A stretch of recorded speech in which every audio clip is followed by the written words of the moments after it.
এই যে ফারুকের কথাটা বলেছিলাম, এটা আমার কথা না। বগুড়াতে ওইদিন স্টেজে ওঠার আগে কওমি মাদ্রাসা মহতামিম উনি আমাকে মোটরসাইকেলে নিয়ে যাচ্ছিলেন স্টেজে দিনের বেলায়।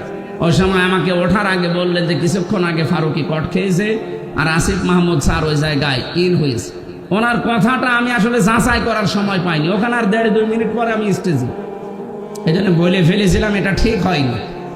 এরকম আরো যে তথ্যগুলো বিভ্রাটের কারণে যে যাচাই বাছাই না করে যেগুলো বলেছি ওগুলো আমি জাতির কাছে স্বীকার করছি, ক্ষমা চাচ্ছি। বাকি যেগুলো কোরআন হাদিস থেকে তথ্য দিয়েছি একটা তথ্য আমার জানা মতে অন্তত ভুল হয়নি।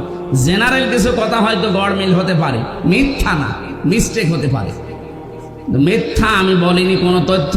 কোরআনে কারিম তো প্রশ্নই আসে না, হাদিসেরও প্রশ্ন আসে না। জেনারেল যে কথা, বাংলা কথা কিছু বলা হয়, এর ভেতরে হয়তো যাদের কাছে শুনেছি এই মানুষগুলো ওই রকম গ্রহণযোগ্যতা সম্পন্ন মানুষ না। এই জন্য আমি জাতির কাছে এটা রেকর্ড হচ্ছে। ভুল করলে স্বীকার করা এটা দোষের কিছু না। এই কথা বলেন না কেন?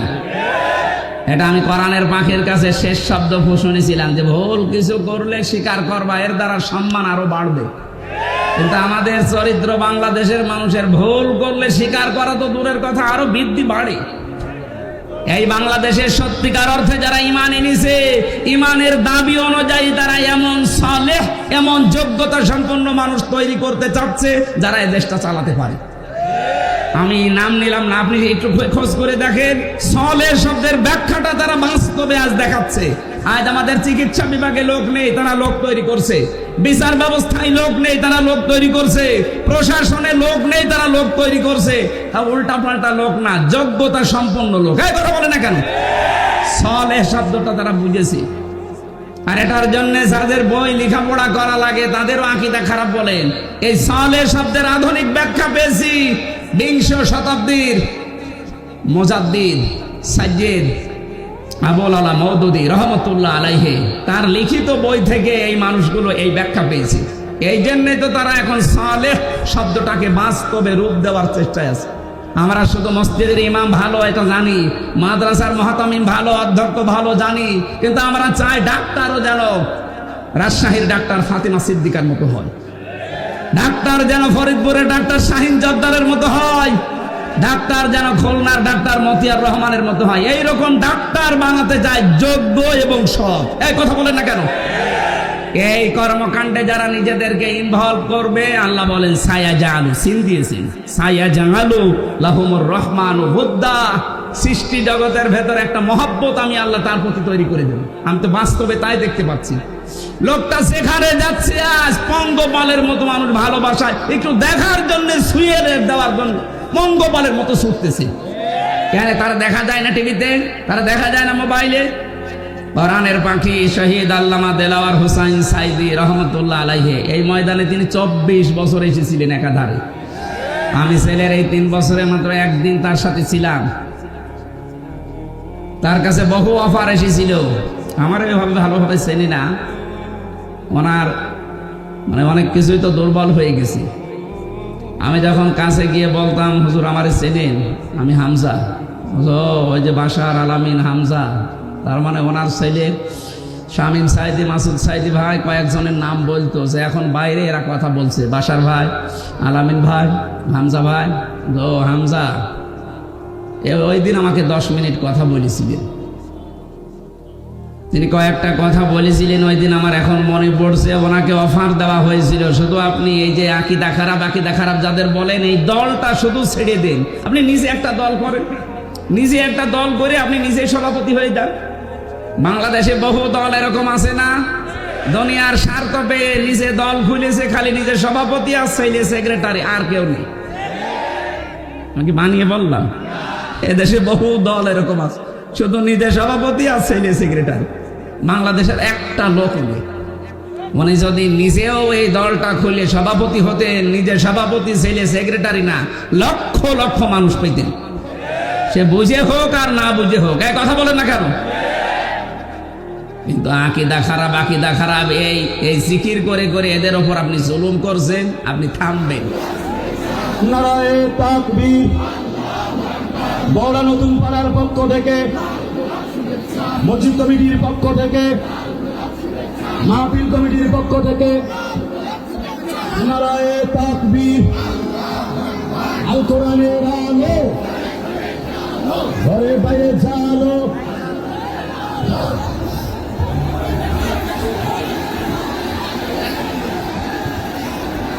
সম্মানিত চিন্তা মন্ডলী, সকলের প্রতি দৃষ্টি আকর্ষণ করছি, কেউ আপনারা উত্তেজিত হবেন না, কেউ উত্তেজিত হবেন না।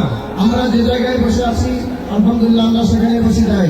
কেউ আমরা হইচই না করি, কেউ আমরা হইচই না করি, আমরা সকলে খামোশ হয়ে যাই। এটা কোরআনের।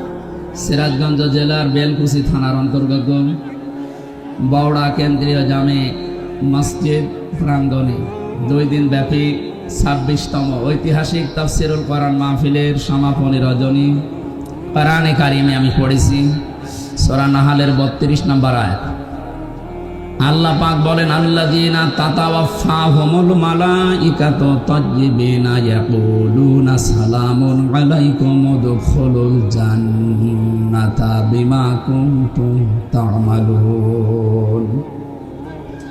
ফেরেশতা একজন দুইজন না, মালাইকা বহু বচন। এটা ফেরেশতা মণ্ডলী আসবে আপনার কাছে। তাজ্জিবিনা এই শব্দের ব্যাখ্যায় মুফাসসিরিন ইকরাম লিখেছেন, এটা শুধু শরীরের পবিত্রতা না, শুধু দেহের পবিত্রতা না, শুধু এই পোশাকের পবিত্রতা না, চিন্তা ভাবনা, বিশ্বাস এবং আকীদার পবিত্রতা করা লাগবে আপনাকে। দুঃখজনক হলেও সত্য, আমার যতটুকু লেখাপড়া আছে, আমার এই জ্ঞান অনুযায়ী আমি যেটা দেখতে পাচ্ছি, একটা মাজলুম দলের উপরে আকীদা এই শব্দটা নিয়ে জুলুম করা হচ্ছে। বিশেষ করে বাংলাদেশ, এই দেশে। আমি অন্যান্য দেশে যেয়ে পাইনি, ভারতে গেছি বহু জায়গায়, না এ শব্দ তারা তোলে না। পাকিস্তানে গেছি, পাইনি। বিশ্বের অন্যান্য যত মুসলিম অমুসলিম দেশ আছে, অনেকগুলো দেশে আল্লাহ আমাকে নিয়েছে। এই শব্দটা বাংলাদেশে কারা করাচ্ছে, কেন করাচ্ছে আমি জানি না। আপনারা আকীদার প্রশ্ন তোলেন, এই শব্দ নিয়ে মানুষকে ভুলভাল বুঝিয়ে এদের ওপর একটা জুলুম করছে। আকীদা যদি এদের খারাপ হবে, এদের নিবন্ধন বাতিল হয়ে গেল কোন কারণে? এদের আকীদা তো ওইটা, কোরআনে কারিমে আল্লাহ আন্নাল কুওয়াতা লিল্লাহি জামিআ দিয়েছেন, সব ক্ষমতার উৎসকে বাংলাদেশ জামাত ইসলামী। এটা রাজনৈতিক মঞ্চ না, কিন্তু একটা বিষয় পরিষ্কার করার জন্য বলছি।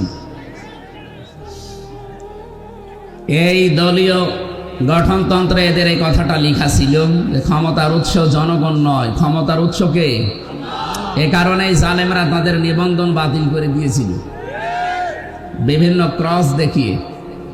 এটা যেহেতু জামাত ইসলামীর কথা না, এই কথাটা কার বলেন তো? বহু জায়গায় আল্লাহ ডাইরেক্ট ইনডাইরেক্ট দিয়েছেন, কুলিল্লাহুম্মা মালিকাল মুলক, ক্ষমতার উৎসকে। বারবার এই শব্দ বলছি কেন? কারণ এ দেশে এখনো পর্যন্ত অনেক মানুষের আকীদা, চিন্তা ধারা, বিশ্বাস ক্ষমতার উৎস আল্লাহ নয়, ক্ষমতার উৎস জনগণ। অথচ এটা যে একটা শিরিক, হয়তো জেনে করছে, না হয় না জেনে করছে। যারা জেনে না জেনে করছেন, এখনই আপনার এই বিশ্বাস পাল্টাবেন, নয়তো আপনি শিরিক করলে মুশরিক হয়ে মারা যাবেন। কথা বুঝতেছেন? আল্লাহ যেটা পারে ওইটা অন্য কেউ পারে, এই বিশ্বাস করার নাম শিরিক। আর শিরিক যারা করে তারা মুশরিক। আপনি আমার সামনে নামাজ পড়ে, রোজা রেখে, হজ করে এসে দান সাদকা করে মসজিদের সভাপতি হয়ে জেনে হোক না জেনে হোক এই শিরিক করার মাধ্যমে জাহান্নামী হয়ে যাবেন না, এটা আমরা হতে দেব না। যাদের আকীদা এইটা ছিল না, ক্ষমতার উৎস জনগণ, এটা যারা বিশ্বাস করতো না, যারা বিশ্বাস করতো ক্ষমতার উৎস আল্লাহ, তাদেরকে যারা নিষিদ্ধ করেছিল মাত্র 5 দিনের ব্যবধানে আল্লাহ নিজে তাদেরকে নিষিদ্ধ করে দিয়েছে। তাদের একটা অঙ্গকে নিষিদ্ধ করা হয়েছে। তাদের এই অঙ্গ নিষিদ্ধ হওয়ার পেছনে 100 কারণ আছে। তাদেরকে বৈধতা দেওয়ার জন্য আজ যারা লাফাচ্ছেন, বিভিন্ন দরদ মাখা কথা বলছেন, আপনি একটা কারণ দেখাতে পারবেন যে তাদেরকে বৈধতা দেওয়া যায় না? আমার এই মোবাইলে আছে 100টা কারণ আমি দেখাতে পারবো। নিম্ন কারণ হচ্ছে তারা 100 মেয়েকে ধর্ষণ করার পরে মিষ্টি বিলিয়েছে। যাদেরকে নিষিদ্ধ করা হয়েছে এইটা তাদের জীবনে আছে না? কথা বলেন না কেন? যে 100টা মেয়েকে জাহাঙ্গীরনগর বিশ্ববিদ্যালয়ে ধর্ষণ করা হয়, ওগুলো হয় আমার মেয়ে না আমার বোন? কথা বলেন না কেন? এ তো সর্বনিম্নটা গেল, বড়টা কোনটা? বড়টা তারা মুসলমান মনে করে, শিবির মনে করে বিশ্বজিৎকে মেরে ফেলেছে। আমার সাথে 3 বছর এক ঘরে ছিল সেই ছেলেটা, শাওন। আমি বললাম, ভাই আপনি এই কাজ করলেন কি করে? ও কিছু বলে নাই? হ্যাঁ বলেছিল। ওরে আমরা যখন কোপ দিচ্ছিলাম আমাকে বলেছে যে কিসের শিবির? আমি তো হাফ হাতাই না, আমি ফুল হাতা। তারপর ওরে আমরা ছাড়ি নাই। ফুল হাতা বোঝেন? আমি আগে বুঝতাম না, ওই দিন ওর কথা শুনে বুঝলাম যে ফুল হাতা কি। আমাদের যিনি জেলার ছিল দেবদুলাল, যখনই আসতো মানুষ সব দাঁড়িয়ে বলতো ফুল হাতা আসতেছে। আমরা যেহেতু ওখানে 100 জনের প্রায় 96 ভাগই, 100 জনের মনে হয় 96 জন আমরা মুসলমান ছিলাম, বাকি 4 জন 5 জন হয়তো অন্যান্য ধর্মের ছিল। তো অন্য ধর্মে যারা আছে তারা তো আর হাফ হাতা না ফুল হাতা? হাফ হাতা না, তারা ফুল হাতা। বলেন তো, যারা ফুল হাতা কেউ ছেড়ে দেয় না, শিবির মনে করে মেরে ফেলে, সেই জায়গায় তাদের অপরাধ আর কোথায় পৌঁছাবে? মানুষ হত্যা করলে 5টা অপরাধ আল্লাহ নিজে বলেন, আমায়াকুল মুমিনা মুতাআম্মিদান ফাজাযাউহু জাহান্নাম। প্রথম পুরস্কারই আল্লাহ তাকে দেবে জাহান্নামে। সুতরাং জুলাই আগস্টের গণহত্যার সাথে যারা জড়িত তারা তো 1টা 2টা না, 3732 জন মানুষ মেরে ফেলেছে। কোনো কারণ দেখাতে পারবেন না এদের এই কারণে মারলাম, না, বিনা কারণে। আদালত কর্তৃক কোনো, বিচারালয় কর্তৃক কোনো ফাঁসির রায় হয়েছিল এই 3732 জনের পক্ষে? না। কেন আপনি মেরে ফেললেন?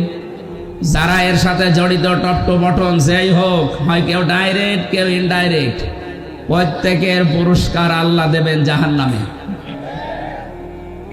আমরা অনেকেই এই মনে করে আসি যে যাবো না, 5 বছর থাকবো, জাহান্নামে যাওয়ার পর আবার বের করে দেবে আল্লাহ। পরের শব্দ দিয়েছেন খালিদান ফিহা, 2 দিন পরে বের হবে না, স্থায়ীভাবে থাকা লাগবে। এই খালিদান ফিহা স্থায়ীভাবে থাকা লাগবে কতদিন এটা আর বলা নেই।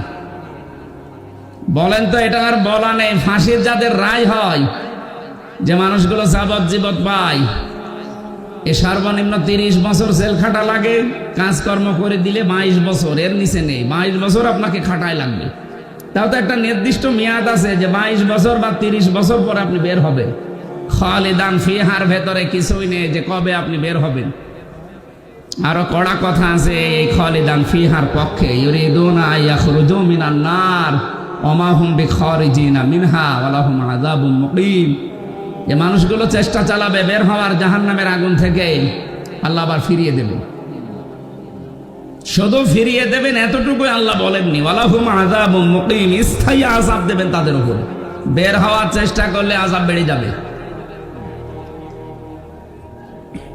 আফামান হাক্কা আলাইহি কালিমাতুল আযাব আফা আনতা তুনকিযু মান ফিন্নার। আমি আল্লাহ যাকে নির্ধারিত শাস্তি লিখে দিয়ে জাহান্নামে পাঠিয়ে দিয়েছি, হে নবী আপনি কি পারবেন ওকে জাহান্নামের আগুন থেকে বের করে নিয়ে আসতে? তার মানে এরকম অপরাধে যারা অপরাধী, বিশেষ করে 3টা, তার ভেতরে মানুষ হত্যা একটা, আরো 2টা আমি বাকি পরে বলবো। যারা মানুষ হত্যার সাথে জড়িত, সে যেই হোক, বিশ্বাস করেন কোরআনে কারিম জানাচ্ছে তাদেরকে স্থায়ীভাবে জাহান্নামে থাকা লাগবে। কোন বাবা, কোন পীর সাহেব আপনাকে বাঁচাতে পারবে না। আল্লাহ এতটুকু যদি শেষ করে দিতেন, তাও তো আমরা আয়াতটা অন্তত এ পর্যন্ত বলে শেষ করতাম। এর পরের শব্দগুলো আরো কঠিন। আল্লাহ পাক বলেন, ওয়ালা আনাহু, আমি নিজে তাকে লানত দেব। গাদিবাল্লাহু আলাইহি, আমি নিজে আল্লাহ তার উপরে রেগে থাকবো। ওয়া'আদ্দা লাহু আযাবাম মুহিনা, আযাবান আযীমা, যন্ত্রণাদায়ক শাস্তি আমি আল্লাহ তার জন্য রেডি করে রাখলাম। জোরে বলেন নাউযুবিল্লাহ। আমার আফসোস হয় তাদের জন্য যারা ইচ্ছাই হোক অনিচ্ছাই হোক এই মানুষ হত্যার সাথে যারা জড়িত ছিলেন। পৃথিবীর বিষয়টা বলছি এই কারণে, এখন এদের যদি বিচার করা না হয়, আগামীতে যারা চেয়ারে বসবে এরা আরো বেপরোয়া হবে। এই জন্য 165টার উপরে মামলা হয়েছে, যারা পালিয়ে গেছে 2 বোন একসাথে। তাদের নামে আমরা চাই যে ট্রাইব্যুনাল গঠন হয়েছে খুব তাড়াতাড়ি ডক্টর মোহাম্মদ ইউনূসের মাধ্যমে খুব তাড়াতাড়ি বিচারটা শেষ করেন। আগামী সারা দেশে আসবে ক্ষমতার চেয়ারে, তারা চিন্তা ভাবনা করে চেয়ার চালাবে। আর এটা যদি না হয় এই হত্যা আপনি কিয়ামতের আগে আর বন্ধ করতে পারবেন না, কারণ মানুষ মনে করবে যে এরকম হয়। এই জন্য আমরা চাই দেশকে শান্তি, স্বস্তি, নিরাপত্তা দেওয়ার জন্য এদের বিচার খুব তাড়াতাড়ি করা হোক। কথা বলেন না কেন? যারা মানুষ হত্যার সাথে জড়িত ছিল না তাদেরই হত্যার বিচার করে আপনি বিদায় করে দিলেন, আর যারা সরাসরি বিচার করার জন্য একেবারে উপযুক্ত, আপনি নিজের জ্ঞান থেকে একেবারে বিবেক দিয়ে বলেন যাদের বিচার করা হয়েছিল মানুষ হত্যার দায়ে, ধর্ষণের দায়ে, সাক্ষী ছিল না, সোনা সাক্ষী ছিল, জন্ম নিয়েছে ৭৫-এ, সাক্ষী দিয়েছে ৭১-এ, এরকম ছিল না? কিন্তু এখন যাদের বিচারের জন্য আন্তর্জাতিক অপরাধ ট্রাইব্যুনাল সাজানো হয়েছে, একটারও সোনা সাক্ষী লাগবে না, সব দেখা সাক্ষী। হাজারো প্রমাণ হাতে নিয়ে ঘুরতেছে বাংলাদেশের বহু মানুষ, শুধু ডাকবেন পিপিলিকার মতো চলে যাবে। এই জন্য আমরা চাই আগামী বাংলাদেশ নিরাপদ। যদি আমরা উপহার দিতে চাই, যে নিরাপত্তা দিতে চাই, এই হত্যার সাথে যারা জড়িত খুব তাড়াতাড়ি তাদের বিচার করে এইটা ক্লোজ করেন। এই কথা বলেন না কেন? আগামী কিয়ামত পর্যন্ত এই দেশে আর বিনা কারণে কাউকে কেউ হত্যা করার জন্য সাহস পাবে না। আমার প্রথম শব্দ ছিল এ কোরআনে কারিমের মাহফিলে যারা আমরা এসেছি, আজকে কষ্ট স্বীকার করে যারা বসে আছি, অবশ্যই কিছু নিয়ে আজকে যাব। তেলাওয়াতকৃত আয়াতে অনেক তথ্য আছে, আমরা চিন্তা ভাবনা করে তাফসীর আকারে কথা বলবো ইনশাআল্লাহ। সুতরাং যে মানুষগুলো এগুলোর সাথে জড়িত ছিলেন, আপনারা যদি তাওবা করতে চান, হত্যার যে শাস্তি আছে এই শাস্তি আপনাকে পাওয়া লাগবে। কি অনেকে এখন দেখছে বিভিন্ন দেশে বিভিন্ন জায়গায় যে তাওবা করছে, বলছে আস্তাগফিরুল্লাহ, ভুল হয়ে গেছে, আমাদের আবার ফিরিয়ে নিয়ে আসেন, আমরা এবার একেবারে ভালো হয়ে যাব। আমার মনে হচ্ছে কিয়ামত কায়েম হয়ে গেছে, কিয়ামতের ময়দানে কিছু মানুষ এই কথা বলবে, লাআল্লি আমালু সালিহান ফিমা তারাকতু কাল্লা। আল্লাহ পাক বলেন ওই সময় আমাকে বলবে, মাবুদ আমাদেরকে আরেকটু সময় দাও, এবার যদি দুনিয়ায় যেতে পারি একেবারে ভালো মানুষ হয়ে যাব। আল্লাহ বলেন কাল্লা, কখনো না। ইন্নাহা কাইলুন, এটা তো তোর কথার কথা, এরকম বহু কথা এই 15.5 বছরে বলেছিলি। এখন যারা বলছেন আমাদেরকে ফিরিয়ে নিয়ে আসেন, আমরা ভালো হয়ে যাব, এই কথা যে আপনারা বলবেন এটা 1500 বছর আগে কোরআন জানিয়েছে। সুতরাং আপনার মুখের কথার কোনো বিশ্বাস নেই। আমরা চাই যে যে অপরাধের সাথে জড়িত তার শাস্তি হয়ে সে পবিত্র হোক।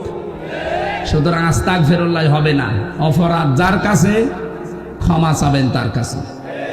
আর এর নিয়ম হচ্ছে যার যে অপরাধ করে ক্ষতি করেছেন ওই ক্ষতিপূরণ তাকে দেবেন, তার কাছে একেবারে বিনম্র হয়ে মাপ চাবেন। সে যদি মন থেকে ক্ষমা করে দেয় আপনি এদেশের বৈধ নাগরিক, নয়তো আপনাকে বৈধতা দেওয়ার বুদ্ধি আমাদের কাছে নেই। সাহাবী একজন এসেছে, মহিলা ডাক দিয়ে বলে, হে রাসূল আমি জেনা করেছি, আপনি আমাকে মুক্ত করেন। নবীজি বলেন এ কথা কাউকে বলবা না, যাও। ও আবার সামনে এসে বলে, হে রাসূল আমি জেনা করেছি। নবীজি বললেন এ কথা কাউকে বলবা না, যাও। ও আবার সামনে এসে বলে, হে রাসূল আমি জেনা করেছি, আপনি আমারে মুক্ত করেন, এ পাপ থেকে আমি মুক্তি পেতে চাই। কারণ আমি কোরআনের আয়াত জানি, ওয়াল্লাযীনা লা ইয়াদউনা মা'আল্লাহি ইলাহান আখারা ইলা আখিরি আয়াত। সূরা ফুরকানের 68 নম্বর আয়াতের প্রথম অংশে আছে, পৃথিবীতে যারা 3টা অপরাধ করবে এদের শাস্তি আল্লাহ ডবল করে দিবে। 1 নম্বরে আল্লাহকে যারা ডাকে, পাশাপাশি অন্য কাউকে যারা ডাকে। এই কোন দিকে তাকাচ্ছেন? এদিকে তাকিয়ে থাকেন, আমি কিন্তু ভাই একটু পরে জিজ্ঞাসা করবো আপনাকে। যে 3টা পাপের শাস্তি আল্লাহ ডবল বললেন, ইদাফ লাহুল আযাব ইয়াউমাল কিয়ামাহ, কিয়ামতে আল্লাহ ডবল করে শাস্তি দেবেন। তার প্রথম পাপ আল্লাহকে ডাকে, মা আল্লাহি ইলাহান আখার, অন্য কাউকে তার সাথে জুড়ে দেয়। আর এটা বাংলাদেশে বেশি। যদিও রাজশাহী, খুলনা এ সমস্ত বিভাগগুলোতে এখনো অত জোরালোভাবে শুরু হয়নি, এগুলো চট্টগ্রাম, সিলেট বিভাগে চলছে। ওরা দেখবেন আল্লাহকে ডাকে কিছুক্ষণ, এরপরে আলী বাবা, শাহ আলী বাবা, কেল্লা বাবা, ফতে বাবা। কোথায় পেয়েছেন আপনি? কিসের ফতে বাবা? রাসূলুল্লাহর নামেও জিকির করা জায়েজ নেই, নবীজির নামে শুধু দরুদ পড়া জায়েজ আছে, জিকির করা জায়েজ আছে কার নামে? আরো জোরে বলেন, ওয়ালিল্লাহিল আসমাউল হুসনা ফাদউহু বিহা ওয়াযারুল্লাযীনা ইউলহিদুনা ফি আসমাই। সূরা আরাফের 180 নম্বর আয়াতের প্রথম অংশে আছে, আমার অনেক নাম আছে সুন্দর সুন্দর, যে নামে পারো ডাকো, কিন্তু সাবধান আমার নামকে ইলহাদ করবা না, পরিবর্ধন করে দিবা না, আমার নামকে উলট পালট করে ডাকবা না। এই ঘোষণা কার? এটা রেকর্ড হচ্ছে, সারা দেশে কালকে যাবে। আমি সবাইকে সামনে নিয়ে বলছি, আজকে থেকে আল্লাহর সাথে অন্য কাউকে আপনি আর ডাকবেন না, সে যেই হোক। এতে যত বড় সুন্নি হোক, আপনাকে যদি বুঝ দেয় যে না এ বাবার মাধ্যমে ইসলাম পেয়েছি, এই জন্য ডাকা লাগবে, কিসের বাবা? এ পৃথিবীতে ইসলাম এসেছে যার মাধ্যমে, আমাদের নবী মুহাম্মদুর রাসূলুল্লাহ, তার নামেও তো জিকির করা জায়েজ নেই। আর আপনার বাবা, কোরআনে কারিমে আল্লাহ নিজে জানালেন, আল্লাহর সাথে অন্য কাউকে যদি কেউ ডাকে তার শাস্তি হবে কয়টা? আরো জোরে। সুতরাং আমার যে তাহেরি ভাইয়ের মতো যেন আল্লাহ আল্লাহ করার পরে কেল্লা বাবা, ফতে বাবা জীবনও ডাকবেন না, ভ্রান্ত ধারণায় আছে তারা। এখন যদি বলেন ওনারা আয়াত পড়েনি, আয়াত তো আমিও পড়েছি। উনি এইভাবে যদি বুঝতেন যে মাআল্লাহি ইলাহান আখারা, আল্লাহর সাথে অন্য কাউকে যারা ডাকবে তাদের শাস্তি হবে ডবল। যদি বানিয়ে বলি, যারা আলেম আছে বলেন তো। দ্বিতীয় নম্বর তো এতক্ষণ বললাম যে মানুষ হত্যা করলে তার শাস্তি ডবল হয়। 3 নম্বরে ওয়ালা ইয়াজনুন, জিনা করা যাবে না। জেনা আছে না নেই দেশে? এখন এই যে যারা ধরা পড়ছে, এগুলোর প্রকাশ্য ভিডিও, অডিও, জেনা সব প্রকাশ পেয়ে যাচ্ছে। আপনি চিন্তা করেন, 80 বছর 85 বছর বয়স, তার হাতের জেনা, মুখের জেনা, বাকিটা নাই বললাম। কোথায় নেমেছে তার চরিত্র বলেন তো? জেনা থেকে বাঁচার জন্য একটা ঔষধ বলছি, যেহেতু সবার জীবনে যৌবন আছে, আসতে পারে এরকম। আল্লাহ পাক নিজেই 2টা ঔষধ দিয়েছেন, আজকে থেকে আপনি প্রয়োগ করবেন। সূরা নূর 30 নম্বর আয়াত, লিল মুমিনিনা ইয়াগুযু মিন আবসারিহিম ওয়া ইয়াহফাযু ফুরুজাহুম যালিকা আযকা লাহুম ইন্নাল্লাহা খাবীরুম বিমা ইয়াসনাউন। আমি যুবক মানুষ, আমি সহ যত মানুষ এখানে আছি, এই শাস্তি কিন্তু ডবল হবে যদি জেনা আপনার জীবনে থাকে। 1 নম্বরে, হে নবী, আপনি মুমিন না পুরুষদেরকে বলেন তারা যেন চক্ষুনি নিম্নগামী করে রাখে পরনারী থেকে। তাহলে আজকে থেকে ওষুধটা অ্যাপ্লাই করবেন। পরনারী দেখলেই চোখ নিম্নগামী হয়ে যাবে, সে যত সুন্দরী হোক আর কালো হোক। কথা বলেন না কেন? 2 নাম্বার, ইয়াহফাযু ফুরুজাহুম, তাদের লজ্জা স্থানকে তারা যেন হেফাজত করে। এই 2টা কাজ যদি আপনি করতে পারেন, যালিকা আযকা লাহুম, এইটাই সবচাইতে পবিত্র পন্থা। আপনাকে বাকিটা আল্লাহ করবে। আমি সহ যারা আছি, আজকে থেকে পরনারী, সে মোবাইলে দেখেন, কম্পিউটারে দেখেন, আর চোখের সামনে দেখেন, যেখানেই দেখবেন চোখ নিম্নগামী হবে না, আরো খুলে রাখবেন। বলেন। সুতরাং এই মুহূর্তে যাদের মোবাইলে এরকম কিছু আছে যেটা দেখলে আনন্দ লাগে, অন্য কেউ দেখলে লজ্জা লাগে, এই মুহূর্তে ডিলিট করা লাগবে। এরকম কোন মহিলার ছবি, ড্যান্স, অর্ধ উলঙ্গ, উলঙ্গ যে সিনেমাগুলো যা আছে, যার কাছে যা আছে, এই মুহূর্তে ডিলিট করেন। তাড়াতাড়ি করেন, 30 সেকেন্ড সময় দিন। না না, ওয়াজ কিসের? ওয়াজ শুনতে এসেছে, এক্ষণে আমল করা শুরু করতে হবে। অন্তত এখন যদি লজ্জায় কেউ নাও করেন, বাড়ি যাওয়ার সময়, বাড়ি যাওয়ার আগে সব ডিলিট করে বাড়ি যাবেন। কারা কারা হাত তোলেন তো? এই দেখেন উল্টা পাল্টা লোক এখানে আছে, আমি জানি।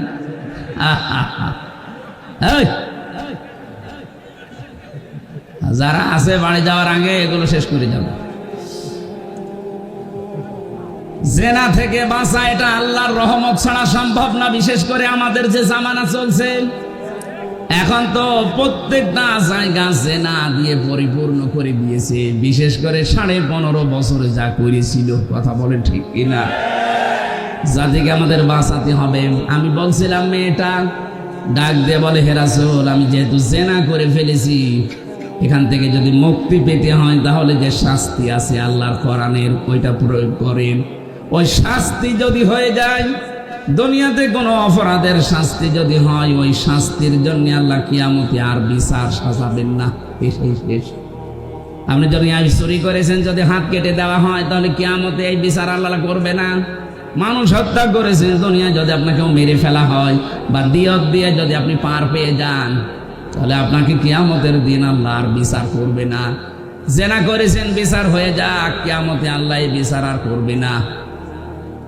তাহলে আমার প্রশ্ন হচ্ছে, যারা 15.5 বছরে জুলুম, অত্যাচার, নির্যাতন, গণ ক্ষম, আয়না ঘরের সাথে যারা জড়িত, তারা এই অপরাধগুলো যদি মাফ করাতে চান, যার কাছে অপরাধ করেছেন তার কাছে স্বীকার করে ওর ক্ষতিপূরণ দিয়ে দেন। আমি কথা বোঝাতে পেরেছি? আপনি আয়না ঘরে রেখেছিলেন যাদেরকে, তাদের কাছে যে বলেন যে তোমার বিশাল ক্ষতি করে দিলাম। এই যে ব্যারিস্টার আরমান, আমার আজমি সহ আমি 14 বছরের মানুষ ওখানে দেখেছি আছে।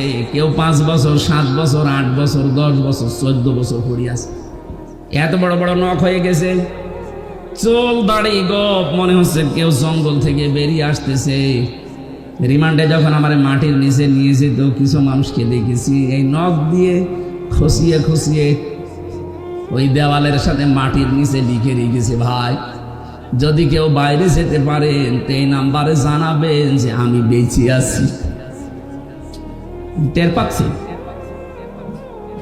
একটা মানুষ 10 বছর, 14 বছর জানে না যে এখন বছর চলছে, জানে না এটা যে কি মাস তাও তার জানা নেই, কি বার তাও জানে না, কয়টা বাজে তা তো জানে না। অথচ তার মাথার উপর দিয়ে গাড়ি ঘোড়া চলছে, মানুষ চলছে, হালকা আওয়াজ পাওয়া যেত। কি কঠিন ভয়ঙ্কর পরিস্থিতি, শুনলে আপনাদের ভয় লাগে। আর আমরা নিজে ফ্রেশ হয়েছিলাম মাত্র 10 দিন, আমি তাই পাগল হয়ে গেছি। আর একটা মানুষ 14 বছর আছে।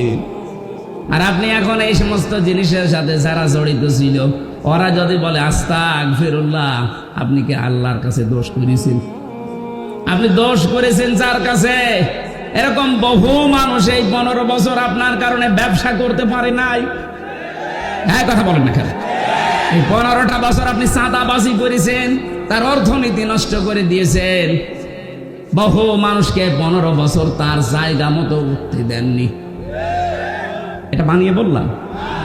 বহু মানুষ ওপরের চেয়ারে ওঠার কথা ছিল, আপনি এই 15 বছরে তাকে উঠতে দেননি। আজ ডক্টর মোহাম্মদ ইউনূস চরিত্রবান মানুষ চাচ্ছে। চরিত্রবান মানুষ দেন, আমি বিভিন্ন জায়গায় বসাবো। আজ আমরা দিতে পারছি না, কারণ 15.5 বছরে চরিত্রবান মানুষ যেখানে উঠবে, ওই চেয়ারগুলোকে চরিত্রহীন মানুষ দিয়ে ভর্তি করে রেখেছিলেন। এই মানুষগুলোকে তো উঠতে দেননি, এরা জায়গা মতো যাবে কি করে? এদের যে বিশাল ক্ষতি করে দিলেন 15.5 বছরে। এখন কাবার গিলাফ ধরেও যদি বলেন আস্তাগফিরুল্লাহ, জীবনও মাফ হবে না। মাফ হওয়ার একটা পদ্ধতি আছে, যে মানুষগুলোর ক্ষতি করে দিলেন জীবনের, এদের এই জীবনের ক্ষতিপূরণ দেওয়া লাগবে। আমি আশা করছি আমার কথার ইঙ্গিতে আপনি বুঝেছেন যে কি ক্ষমা কি করে চাওয়া লাগে। অপরাধ করেছেন একজনের কাছে আর মাফ চাচ্ছেন আপনি আর একজনের কাছে।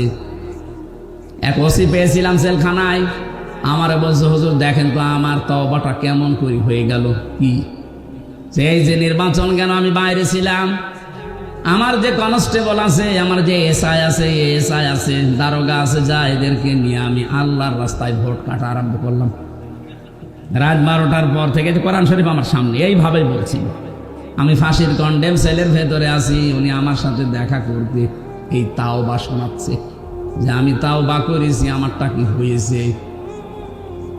রাত 12:30টার পর থেকে আমরা আরম্ভ করলাম ফজরের আগ পর্যন্ত আল্লাহর নামে ভোট কাটতে কাটতে ফজরের আজান দিয়ে দিল, সব কমপ্লিট করে বাক্স জায়গা মতো পাঠিয়ে দিলাম। এবার গোসল করলাম, ওযু করলাম, 2 রাকাত নফল নামাজ পড়ে বললাম আস্তাগফিরুল্লাহ। হুজুর আমারই তাওবা হয়েছে না। আপনি তো আল্লাহর কাছে দোষ করেননি, আপনি দোষ করেছেন হামজার কাছে। এ মানুষটাকে এমপি বানাতে 3.5 লাখ থেকে 4 লাখ হামজার রায় লাগে, এই কথা বলছেন কেন? আর আপনি একা একা সব রায় দিয়ে দিলেন। আপনি যার জন্য দিয়েছিলেন সে তো পালিয়েছে, কিন্তু আপনার কি হবে? সব যাতে ভয়ঙ্কর কথা হচ্ছে, আপনার এই 15.5 বছরের ভেতরে যারা ভোট দিতে পারে না এমন অনেক মানুষ মারা গেছে, তাদের কাছে আপনি মাপ চাবেন কি করে? এটা সবচাইতে ভয়ঙ্কর কথা। বেশি আছে যারা বাড়িতে বাড়িতে গিয়ে বললেন যে আপনার ভোট আমি দিয়েছিলাম, আপনি কিছু মনে করেন না, অন্তত এক একটা ভোট দিতে পারেননি, 10,000 করে টাকা দেবো, তাও তো সে মাফ করে দিতে পারে। কিন্তু যারা মরে গেল কব্বরে আছে তাদের কাছে আপনি মাফ চাবেন কি করে বলেন? এটা বিশাল ক্ষতি করে ফেললেন, এই ক্ষতিপূরণ আপনি কিভাবে তুলবেন বলেন তো? এরকম ক্ষতি দেশে অনেকের হয়নি। মাপ নাই চাওয়া চাই জীবিত মানুষের কাছে, মরে গেছে মাপ চাবেন কি করে? কি করলেন বলেন আপনি? এখন নিজের কি ক্ষতি করলেন? এরকম ক্ষতি যেন সামনে কেউ আর না করেন। অনেকে এরকম ক্ষতি করার জন্য মশানে বসে আছে যে দাঁড়ান, থালা হাতে আগে পায়। এই জন্যই তো বিচার ব্যবস্থায় যারা আছে শক্ত হওয়ার জন্য আহ্বান জানাচ্ছি। এমন বিচার করবেন আন্তর্জাতিক অপরাধ ট্রাইব্যুনালে, কিয়ামতের আগে যেন কেউ আটকে ওঠে মানুষ। তাছাড়া এটা বন্ধ হবে না। কথা বুঝতেছেন? আমার কথার সারাংশ এই মেয়েটা যেমন অপরাধ করার পরে, অনুশোচনা করার পরে বিচার নিজে নিয়ে এরপরে মারা গেছে, তার তওবা কবুল হয়েছে। আমরা চাই 15.5 বছরে যে অপরাধ করেছে, আপনি তো জানেন কি করেছেন। আপনার কলমের খোঁচায় কত মানুষের উপরে চেয়ারে উঠতে পারে না, এর নিচে নেমে গেছে। তার কি ক্ষতি করে দিলেন বলেন? অথচ আপনি জানতেন যে সব যোগ্যতা আছে। বিশ্ববিদ্যালয়ে যারা ফার্স্ট ক্লাস ফার্স্ট হয় তাদেরকে শিক্ষক হিসাবে রেখে দেয়, শুধু আপনার কলমের কারণে হয়নি। এই যে বিশাল ক্ষতি সারা দেশে যারাই দায়িত্বে ছিল 1628টা চেয়ারে, এগুলো সব জালেম। বিশেষ করে 1628টা চেয়ারে যারা ছিল এগুলোর প্রত্যেকটা জালেম। আর কিয়ামতে এদের বিরুদ্ধে মামলা দেবে আল্লাহ নিজে, কারণ জালেমের বিরুদ্ধে মামলা হামজার না। আমিরে জামাত বলছে আমরা সত্যিকারের অপরাধীদের শাস্তি চাই, উনি সাধারণ ক্ষমা ঘোষণা করিস করুক। আমরা যদি কিছু নাও বলি, জালেমদের বিরুদ্ধে মামলা সরাসরি দেবে কে? আবিলু আলাল্লাযিনা ইয়াজলিমুনা নাস, সূরা শূরা 42 নম্বর আয়াত। আল্লাহ বলেন আমি নিজে জালেমদের বিরুদ্ধে মামলা দেব। এই কথাটা কত ভয়ঙ্কর টের পাচ্ছেন? যিনি বিচারপতি তিনি মামলার বাদী। এই জন্য আপনার জন্য আফসোস করা ছাড়া আমাদের আর কিছু করার নেই। আপনার জন্য ক্ষমা চাইলেও ক্ষমা হবে না, কারণ জালেমদেরকে আল্লাহ হেদায়েত দিচ্ছে না, দেবেও না। আল্লাহু লা ইয়াহদিল কওমাজ জালিমিন। ইয়াহদি এটা মুজারি, বর্তমান ভবিষ্যৎ, প্রেজেন্ট ফিউচার। এই জন্য জালেমদের জন্য আফসোস, সামনে যেন কেউ আবার জালেম না হয়ে যায়। কথা বলো না কেন? আমরা দেখতে পাচ্ছি বাংলাদেশে এখনো বুঝে হোক না বুঝে হোক, আবেগে হোক আর যেভাবেই হোক, অনেকেই জালেম হওয়ার জন্য চেষ্টায় আছে। না, আপনি জালেম হবেন না, মাজলুম হন। মাজলুম হলে অসুবিধা নেই, কিন্তু জালেম হলে খবর আছে, আল্লাহর মামলার আসামি হয়ে যাবে, জান্নাত হারাম আপনার জন্য। চিন্তা চেতনার পবিত্রতা দরকার আমাদের। আমি তাজ্জিবিন শব্দ থেকে এসেছিলাম। আজ যাদের সবচাইতে বড় পবিত্র তাদের বিশ্বাস আকীদার, তাদের উপরে আপনি এই শব্দটাকে পুরা উল্টিয়ে বলছেন আপনার আকীদা খারাপ। এটা একটা জুলুম তাদের উপরে। কি কথা বললেন না কেন? তাদের আকীদা যদি খারাপ হবে, যে মানুষগুলোকে আপনি বিদায় করলেন, এদের প্রত্যেকের কাছে এই অফার ছিল যে আপনি শুধু দলটা ছেড়ে দেন, তাহলে আপনার ফাঁসির রশি গলায় থাকবে না, ফুলের রশি আসবে। ওরা বলেছিল না যে আকীদায় আছি, ইয়াকুলুনা তাজ্জিবিনা সালামুন আলাইকুম উদখুলুল জান্নাহ, এটা আমরা দেখতে পাচ্ছি। সুতরাং না, জীবনেও পাল্টাবো না। এই কারণে তাদের ফুলের মালা থেকে ফাঁসির মালা পর্যন্ত চলে এসেছে, নিজের আকীদা বিশ্বাস তারা পাল্টায়নি। আর আপনি জীবনে কোনোদিন ফাঁসির রশি দেখানোনি, ফতোয়া দিয়ে যাচ্ছেন আপনার আকীদা খারাপ। আকীদা খারাপ হলে তারা এখনো বেশি থাকতো আমাদের মাঝে। এই কথা বলেন না কেন? রাজার হালে থাকতো। কোরআনের পাখি শহীদ আল্লামা দেলাওয়ার হোসাইন সাইদি রহমতুল্লাহ আলাইহি এই ময়দানে তিনি 24 বছর এসেছিলেন একাধারে। আমি ছেলের এই 3 বছরে মাত্র একদিন তার সাথে ছিলাম। তার কাছে বহু অফার এসেছিল। আমার এভাবে ভালোভাবে চেনি না, ওনার মানে অনেক কিছুই তো দুর্বল হয়ে গেছি। আমি যখন কাছে গিয়ে বলতাম, হুজুর আমারে চেনেন, আমি হামজা। ওই যে বাশার আলামিন হামজা, তার মানে ওনার ছেলে শামীম সাইদি, মাসুদ সাইদি ভাই, কয়েকজনের নাম বলতো যে এখন বাইরে এরা কথা বলছে, বাশার ভাই, আলামিন ভাই, হামজা ভাই। হামজা ওই দিন আমাকে 10 মিনিট কথা বলেছিলেন। তিনি কয়েকটা কথা বলেছিলেন ওই দিন, আমার এখন মনে পড়ছে। ওনাকে অফার দেওয়া হয়েছিল, শুধু আপনি এই যে আকীদা খারাপ যাদের বলেন, এই দলটা শুধু ছেড়ে দেন, আপনি নিজে একটা দল করেন, নিজে একটা দল করে আপনি নিজেই সভাপতি হয়ে যান। বাংলাদেশে বহু দল এরকম আছে না, দুনিয়ার স্বার্থ পেয়ে নিজে দল খুলেছে, খালি নিজের সভাপতি আর ছেলে সেক্রেটারি, আর কেউ নেই। আমি বানিয়ে বললাম? এদেশে বহু দল এরকম আছে, শুধু নিজের সভাপতি আর ছেলে সেক্রেটারি। বাংলাদেশের একটা লোক নেই। উনি যদি নিজেও এই দলটা খুলে সভাপতি হতেন, নিজের সভাপতি ছেলে সেক্রেটারি না, লক্ষ লক্ষ মানুষ পেতেন, সে বুঝে হোক আর না বুঝে হোক। এই কথা বলেন না কেন? কিন্তু আকীদা খারাপ এই জিকির করে করে এদের ওপর আপনি জুলুম করছেন, আপনি থামবেন। আমি জানি আপনার পরিবর্তন হবে না, কারণ আপনার অন্তরে মোহর মারা। যারা নির্দোষ মানুষের উপরে কোনো দোষ চাপিয়ে দেয়, ভালোভাবে শুনবেন, যারা নির্দোষ মানুষের উপরে কোনো দোষ চাপিয়ে দেয়, সে যেন নিজে প্রকাশ্য পাপের বোঝা বহন করে ঘুরে বেড়ায়। সুতরাং বাংলাদেশে বহু আলেম ওলামা, বহু আল্লামা, এরকম বাংলা শিক্ষিত মানুষের প্রতি, এই যে সোহেল ভাই জীবনে মাদ্রাসায় পড়েছে, এরকম একটা বাংলা শিক্ষিত মানুষদের আকীদার উপরে আপনি আন্দাজে মিথ্যা তহমত দিয়ে দিলেন যে ওর আকীদা ভালো না। সূরা নিসা 112 নম্বর আয়াত অনুযায়ী আপনি পাপের বোঝা কিয়ামতে বহন করে নিয়ে বেড়াবেন।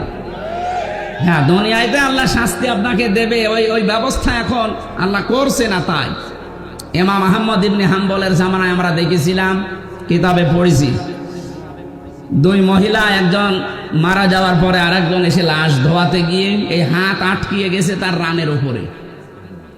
কয়েক ঘন্টা পর্যন্ত আর নড়াচড়া নেই, হাত তুলতে পারে না। এলাকার যিনি ইমাম তাকে বলছে কি করা যায়। উনি গ্রাম্য মানুষ, ফতোয়া দিয়েছে এক কাজ করেন, জীবিত মানুষের হাত তো কাটা যাবে না, মেয়ে লোক যেটা মরে গেছে ওনার ওই জায়গায় চামড়া কেটে ফেলে। কিন্তু এমন জায়গা এই রানের উপরে, নাভির নিচে হাঁটুর উপরে, এই জায়গায়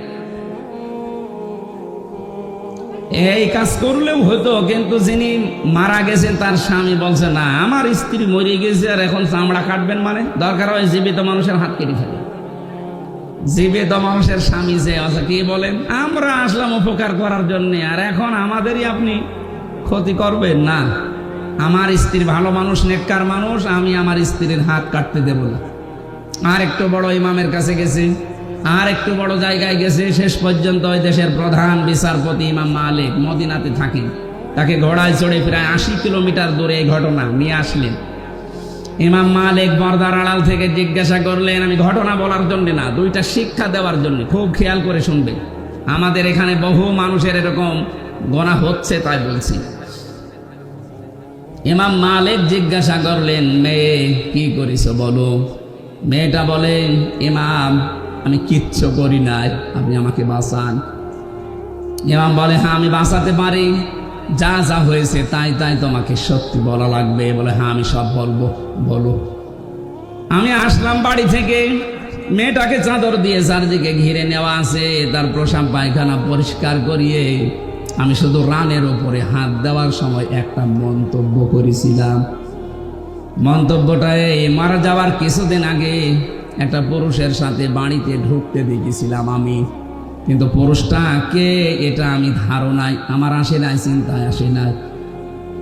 পরবর্তীতে এই যে হাত লেগে যাওয়ার পর যখন সব দিকে হইচই পড়ে গেছে, তখন তার ছেলে আর স্বামীকে জিজ্ঞাসা করা হয়েছে যে এই কাজটা আমি করে ফেলেছি। আমি কিন্তু একটা ধারণা করেছিলাম এই মহিলার উপরে। কিছুদিন আগে, খুব বেশি হলো আজকে থেকে 7 দিন আগে, একটা পুরুষের সাথে তাকে আমি বাড়িতে প্রবেশ করতে দেখেছি। আমি ধারণা করেছিলাম তোমার উপরে তো ফিটফাট ভালোই লাগে, ভেতরে চরিত্র এত খারাপ এ পুরুষের সাথে। অথচ ওইটা ছিল তার আপন ভাইয়ের ছেলে। ভাইয়ের ছেলে তার জন্য কি হয় বলেন তো? ফুফু। কি হয়? 14 জন পুরুষের সাথে একজন মহিলার দেখা করা যায় যাচ্ছে, তার ভেতরে এইটা একটা। কথা বলেন না কেন? 14 জন পুরুষের সাথে একজন মহিলার দেখা করা যায় যাচ্ছে, তার ভেতরে এইটা একটা। নিজের আপন ভাইয়ের ছেলে, আপন বোনের ছেলে, এদের সাথে দেখা করা ফুফুর জন্যে, খালার জন্যে জায়েজ নেই? বলেন বলেন। তা আমি তো পর পুরুষ মনে করে আন্দাজে ধারণা করেছি, নিক্ষেপ করার কারণে আমার মনে হয় আল্লাহ হাত আটকিয়ে দিয়েছে। ইমাম মালিক বললেন, হ্যাঁ, এটা আমি ধারণা করছি। কোরআনে কারিম এরকম একটা কথা আল্লাহ জানিয়েছেন, অমাইয়াকে সেবে খতিআতান আও ইসমান সুম্মা ইয়ারমি বিহি বারিআন ফাকাদ ইহতামালা বুহতানা ওয়া ইসমাম মুবিনা। দুনিয়াতে এমন বহু মানুষ আছে নিজে পাপ করে, নিজে অন্যায় করে, আর অন্যায়টা যখন সংগঠিত হয়ে যায়, যখন একটা নিরপরাধ ভালো নির্দোষ মানুষের ওপরে দোষটা চাপিয়ে নিজে ভালো সাজে, সে যেন প্রকাশ্য পাপের বোঝা বহন করে নিয়ে বেড়াচ্ছে। আমার তো এই আয়াত পড়ার পরে মনে হচ্ছে বাংলাদেশে বিশেষ করে 15.5 বছরে বহু মানুষ এই আয়াতের সাথে 100 ভাগ মিলে যাচ্ছে। নিজে অন্যায় করে, নিজে রাতের বেলা গাছ কাটে, নিজে রাতের বেলা গাড়িতে আগুন লাগায়, আর ভালো মানুষের ওপরে দোষটা চাপিয়ে তাকে ধরিয়ে দেয়। এক কথা বলে না কেন? ভালো মানুষ ঘুমিয়ে আসি ঘরে, চোখ খুলে দেখছি থানার হাজতে, কি গো তুই গাছ কেটেছিস? কখন? স্বপ্নে। এক কথা বলছে, এটা হয়েছে না বানিয়ে বললাম? কখন কাটলাম? আমি তো ঘরে ঘুমিয়েছিলাম, ওই ঘুমের ভেতরে স্বপ্নে। এই জন্য মামলা ওরকম স্বপ্নের মামলা, গায়েবী মামলা। এক একজনের নামে 300, 500, 550 পর্যন্ত মামলা দেখেছি। সত্যি মামলা হলে 5টার বেশি তো দিতে পারে না। 550 মামলা কিভাবে দিলেন? ওই স্বপ্নে। কি করিয়েছেন বলেন তো আপনি? এই 3 বছরে বহু মানুষ আমাকে এসে বলছে, হুজুর আমার মামলা 313টা। মনে হচ্ছে বদরের সাহাবীদের উনি পুজিয়ে ফেলেছে। ইমাম মালিক ডাক দিয়ে বললেন, আল্লাহর বান্দি, তুমি যে অপরাধ করেছো, এই যে আন্দাজে একটা নিরপরাধ মানুষের ওপরে এটা নিক্ষেপ করার কারণে তুমি পাপের বোঝা বহন করে এখন নিয়ে বেড়াচ্ছ, আল্লাহ আটকিয়েছে এই কারণে। হ্যাঁ, তোমাকে মুক্তি দিতে পারি, 2টা শর্ত মানা লাগবে। কোরআনে কারীম জানাচ্ছে, ওয়াল্লাযীনা ইয়ারমুনাল মুহসানাতি সুম্মা লাম ইয়া'তু বিআরবা'াতি শুহাদা ফাজলিদুহুম 80 জালদান 80 জালদাতান ওয়া লা তাকবালু লাহুম শাহাদাতান আবাদা ওয়া উলাইকা হুমুল ফাসিকুন। সূরা নূরের 4 নম্বর আয়াতে আল্লাহ 2টা তথ্য দিয়েছেন। আল্লাযীনা ইয়ারমুনাল মুহসানাত, যারা নেককার সতী সাধবী নারীর উপরে জেনার তহমত লাগায়, অপবাদ দেয় ব্যভিচারের, সুম্মা লাম ইয়াতু বিআরবা'াতি শুহাদা, 4 জন সাক্ষী জোগাড় করতে পারে না, আল্লাহ বলেন ফাজলিদুহুম 80 জালদা, তাদের প্রথম শাস্তি 80টা বেত মারা লাগবে। 2 নম্বরে ওয়ালা তাকবালু লাহুম শাহাদাতান আবাদা, কখনো তাদের সাক্ষী আর এই দুনিয়ায় গ্রহণ করা হবে না। তুমি যেহেতু অপরাধ করে ফেলেছো বিনা কারণে, একটা নিরপরাধ, নেককার মহিলার উপরে জেনার এই তহমত লাগিয়েছো ধারণার মাধ্যমে।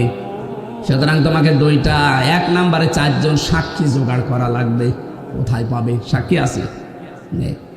এটা যখন নেই তোমার 2য় নম্বর। 1ম নম্বর সাক্ষী যখন নেই, তাহলে এই শাস্তি পাওয়া লাগবে। আর দুনিয়ায় যতদিন বেঁচে আছো কোনোদিন তোমার সাক্ষী গ্রহণ করা হবে না। বাংলাদেশে আয়াতটা যদি সংসদে কায়েম থাকতো, আল্লাহর কসম এদেশের বহু মিথ্যা মামলা এমনি মিটে দিত, কারণ সাক্ষী জোগাড় করতে পারতেন না। 2 নম্বরে যারা সাক্ষী ঠিক পর্যন্ত দিতে পারবে না, এই মানুষগুলোর কোনোদিন তাদের পক্ষে আর সাক্ষী দেওয়া বৈধ নেই, জায়েজ নেই। তাদের সাক্ষী আর গ্রহণ করা হতো না। আমার মামলার যারা আয়ু ছিল বলেন তো, এই কয়েকদিন আগে আমার মামলা সব খারিজ হয়ে গেছে, আদালত কর্তৃক প্রমাণিত যে আমি নির্দোষ, আমার কোনো দোষ নেই। তাহলে বিনা কারণে মামলার আয়ু থেকে যারা পালিয়েছে 2 বোন মিলে, ওনাদের পর্যন্ত এই মামলা শুনলাম একেবারেই পর্যন্ত টপ টু বটম। যারা জড়িত এই মিথ্যা মামলা দিয়ে আমাকে 3টা বছর নষ্ট করে দিলেন জীবন থেকে। কথা বলে না কেন? শুধু আমাকেই তো শেষ করেননি, আমার পরিবারটা, আমার 2টা মেয়ে, স্ত্রী, মা, বাবা, আরো আমার হিতাকাঙ্ক্ষী যারা, এই মানুষগুলোকেও কষ্ট দিয়েছেন। এসে কোরআনের জন্য আমাকে যারাই ভালোবাসতো সবাই কষ্ট পেয়েছে 3 বছর। তাহলে এই কাজটা যারা করলেন, আপনি তো সাক্ষী একটা জোগাড় করতে পারেননি। যাদের নাম দিয়েছিলেন সাক্ষীতে, আগস্টের 5 তারিখের পরে তারা বলছে ওগুলো সাক্ষী না, আমরা দেব না, আমরা মানি না। টাকা পেয়েছিলেন, টাকা খেয়ে শোধ। সাক্ষী তারা তো দিল না, মামলা খারিজ হয়ে গেল। এমনকি ওই দিন আমি দেখেছি, আমি আদালতে নিজে দাঁড়িয়েছিলাম, জজ সাহেব এগুলো দেখার পরে বলছে কি দেখে বিচার করবো, তো কোনো মাল নেই, যান সব খারিজ করে দিলাম। মনে মনে বলছিলাম যে স্যার, এই 3 বছর তো মামলা আপনার কাছে ছিল, তখন তো বলেননি মাল নেই, হঠাৎ করে এখন বলছেন যে মাল নেই। উনি এই কথাই আমাকে বলতো, হুজুর কিছু করার নেই, হাত বাঁধা ছিল। কথা বলছেন এখন? এতদিন পর্যন্ত হাত বাঁধা ছিল, এই জন্য কিছুই বলতে পারি না। এখন হাত খোলা আছে, যা আসবে এরকম কিছু পাইলে আমি খারিজ করে দেব। ওই দিন আমাদের একবারে 9 জনকে মামলা থেকে অব্যাহতি দিয়ে দিয়েছে। আমরা চাই এদেশে শুধু একটা হাত খোলা ছিল, আর বাকি সব হাত বাঁধা ছিল। এখন যেহেতু সব হাত খোলা আছে, এই জন্য কিছুটা ন্যায় বিচার পাওয়া যাচ্ছে। আগামীতে যারা আসবে, এদেশে সবার হাত যেন আবু সাঈদের মতো এভাবে খোলা থাকে। হাত খোলা থাকলে নাই বিচার পাওয়া যাবে। এই যে যারা আমার মামলার আয়ু থেকে শুরু করে যারা জড়িত, এই মানুষগুলোর সাক্ষী আর কোনোদিন গ্রহণ করা হবে না। আর নিরপরাধ মানুষের প্রতি জঙ্গি মামলা দিয়েছিলেন, যেটা আমি জানি না। আপনি যদি আমাকে বলতেন যে এই শিবির করে, জামাত করে, তাও তো একটা মেনে নেওয়া যাইতো, তাও তো আমি সময় অ্যাক্টিভ ছিলাম না। আর আপনি আন্দাজে এমন মামলা দিলেন জীবনে না আমি শুনিনি। যে যে অপরাধ করে না, ওই অপরাধে তাকে যদি কেউ অপরাধী মানায়, ওই অপরাধ যতদিন সে না করবে ততদিন তার মরণ হবে না। এই জন্য জঙ্গি নাটক যারা সাজিয়েছিলেন, আজপিরান সবগুলো তারা এই জঙ্গি মামলারই আসামি। বিশেষ করে কাউন্টার টেরোরিজমের ওই সময় যিনি প্রধান ছিলেন, ওর নাম মনিরুল। এই জঙ্গি শব্দটাকে পুঁজি করে দেশে বহু মানুষকে মাটির নিচে নিয়েছে, বহু মানুষকে জীবিত অবস্থায় জান কবজ করে ফেলেছে। এটা যারা সাজিয়েছিলেন, আজ দেখেন তারা এই মামলার আসামি। কোরআনের কথা যে কত বাস্তব, যে অপরাধ যে করে নাই তার উপরে যদি বিনা কারণে ওই দোষ কেউ চাপিয়ে দেয়, ওই দোষে আল্লাহ তাকে আগে দোষী করায়। এগুলো যারা জড়িত তাদেরকে আল্লাহ এই অপরাধী এখন বানাচ্ছে। আপনারা শিক্ষা নেবেন, আন্দাজে বিনা কারণে নিরপরাধ মানুষকে যেন উল্টা পাল্টা দোষ দেবেন না। কথা বলেন না কেন? এরপরও যদি কারো শিক্ষা না হয়, আমার মনে হয় ওর কপালে হেদায়াত আর নেই। তুমি যেহেতু সাক্ষী জোগাড় করতে পারো নাই, তোমার শাস্তি এখন হবে কি? 2 নম্বরে সামানিনা জালদা, 80টা বেত মারা হবে। জল্লাদকে নিয়ে আসো। 80টা বেত চলছে, 79টা হয়ে গেছে, হাত খোলে না। জল্লাদ বলে, ইমাম কি করবো, আর একটা বাকি আছে। ইমাম সাহেব বললেন দাঁড়ান, আমি কোরআনের আয়াতে 100% বিশ্বাস করি। আল্লাহ পাক কোরআনে কারিমে জানিয়েছে, ওয়া তাম্মাত কালিমাতু রাব্বিকা সিদকাও ওয়া আদলা লা মুবাদদিলা লিকালিমাতি। আমি আল্লাহ কোরআনে যত কথা দিয়েছি সব সত্য। সব কি? আরো জোরে বলেন। 2 নম্বরে ইনসাফপূর্ণ। 3 নম্বরে কোনদিন আমার কোরআনের কথা কিয়ামত পর্যন্ত কোনো পরিবর্তন হবে না, রদ বদল হবে না। 80টা তো দিয়েছি সামানিনা জালদা, জীবনও তো হবে না। 79টা হয়েছে, আর একটা বাকি আছে। ঠিক আছে, মারো। আর একটা যখন মারা হয়েছে সঙ্গে সঙ্গে হাত খুলে গেছে। আমি কি বোঝাতে চাইলাম বলেন তো? আন্দাজে একজনের উপরে বিনা কারণে দোষ চাপিয়ে দেবেন, আর মনে করছেন আমার তো কিছুই হচ্ছে না। আপনি প্রকাশ্য পাপের বোঝা কিয়ামতে বহন করে নিয়ে বেড়াবেন। টের পাচ্ছেন কি বললাম? এরপরেও যদি আপনার বিবেকের এই দরজা না খোলে, কি দিয়ে আঘাত করলে খুলবে বলেন? আমরা সাবধান হব এখান থেকে। যেহেতু নসিহতমূলক কথা বলছি, এটা তো রাজনৈতিক মঞ্চ না। যারা ভুল করেছিলেন তাদের আমি পথ বললাম যে এইভাবে তাওবা করে ফিরে আসেন। আল্লাহ এরপরও যদি কাউকে পথ না দেখায়, এ দোষ কার? আল্লাহর দোষ। বারানি কারীম জানিয়েছে, ইয়া আইয়ুহাল্লাযীনা আমানু ইজতানিবু কাসীরাম মিনাজ যন্নি ইন্না বা'দাজ যন্নি ইসমুন ওয়া লা তাজাসসাসু ওয়া লা ইয়াগতাব বা'দুকুম বা'দা আইয়ুহিব্বু আহাদুকুম আইয়াকুলা লাহমা আখিহি মাইতান ফাকারিহতুমুহু ইলা আখিরি আয়া। হে পৃথিবীর মানুষেরা, যারা ঈমানের দাবি করো তাদেরকে বলছি, আন্দাজে ধারণা করা থেকে বিরত থাকবা। আর এইটা করে করে আমাদের জীবনটাই 15.5 বছরে বিষিয়ে তুলেছিল। আন্দাজে ধারণা করতে, এ ধারণা করা যে গোনার কাজ। তোমরা একে অন্যের পেছনে লেগে থাকবা না, এর কথা ওর কাছে লাগাবা না। এই যে দোষ চর্চা করা, মানুষের পেছনে লেগে থাকা, ফেসবুকে দেখতে পাচ্ছি এটা নিয়ে যুদ্ধ চলছে। এটা বন্ধ হওয়া দরকার। আপনি এমন এমন মানুষের পেছনে আন্দাজে দোষ চর্চা করেন, লেগে থাকেন, জানেন ওই লোকটার ভেতরের অবস্থা জানেন। আন্দাজে একটা মিথ্যা যে ছড়িয়ে দিলেন, আপনার কারণে ওর সম্মান নষ্ট হয়। কথা বলেন না কেন? এটা ফেসবুকে আজ দেখতে পাওয়া যাচ্ছে না? আন্দাজে একজন মানুষের পেছনে এমন লাগা লাগে মনে হয় ও সব জানে, অথচ পেটে বোম মারবে ও কিছু বলতে পারবে না। আশা করছে এই গোনা থেকে আপনি মুক্ত হবেন এক্ষুনি। সঠিক না জেনে আন্দাজে কোনো কথা বলবেন না। আমি এর আগে কিছু বলে ফেলেছিলাম, আমি তওবা করে নিয়েছি। না, আমি মিথ্যা বলিনি, আমি ভুল তথ্য মিস্টেক হওয়ার কারণে বলে ফেলেছিলাম। তাও আমার নিজের কথা না, আমাকে বলা হয়েছিল, আমি যাচাই না করে বলেছিলাম। এই জন্য যাচাই না করে বললে যে ক্ষতি হয়ে যায়, এটা আমি টের পেয়েছি। এই যে ফারুকের কথাটা বলেছিলাম, এটা আমার কথা না। বগুড়াতে ওইটির স্টেজে ওঠার আগে কওমি মাদ্রাসার এক মহতামিম, উনি আমাকে মোটরসাইকেলে নিয়ে যাচ্ছিলেন স্টেজে দিনের বেলায়। ওই সময় আমাকে ওঠার আগে বললেন যে কিছুক্ষণ আগে ফারুকি কট খেয়েছে আর আসিফ মাহমুদ স্যার ওই জায়গায় ইন হয়েছে। ওনার কথাটা আমি আসলে যাচাই করার সময় পাইনি। ওখানে আর 1.5-2 মিনিট পরে আমি স্টেজে, এই জন্য বলে ফেলেছিলাম, এটা ঠিক হয়নি। এরকম আরো যে তথ্যগুলো বিভ্রাটের কারণে, যে যাচাই বাছাই না করে যেগুলো বলেছি ওগুলো আমি জাতির কাছে স্বীকার করছি, ক্ষমা চাচ্ছি। বাকি যেগুলো কোরআন হাদিস থেকে তথ্য দিয়েছি, একটা তথ্য আমার জানা মতো অন্তত ভুল হয়নি। জেনারেল কিছু কথা হয়তো গড়মিল হতে পারে, মিথ্যা না, মিস্টেক হতে পারে। মিথ্যা আমি বলিনি কোনো তথ্য। কোরআনে কারীম তো প্রশ্নই আসে না, হাদিসেরও প্রশ্ন আসে না। জেনারেল যে কথা, বাংলা কথা কিছু বলা হয়, এর ভেতরে হয়তো যাদের কাছে শুনেছি এই মানুষগুলো ওই রকম গ্রহণযোগ্যতা সম্পন্ন মানুষ না। এই জন্য আমি জাতির কাছে এটা রেকর্ড হচ্ছে। ভুল করলে স্বীকার করা এটা দোষের কিছু না। এই কথা বলেন না কেন? এটা আমি কোরআনের পাখির কাছে শেষ শব্দ শুনেছিলাম যে ভুল কিছু করলে স্বীকার করবা, এর দ্বারা সম্মান আরো বাড়বে।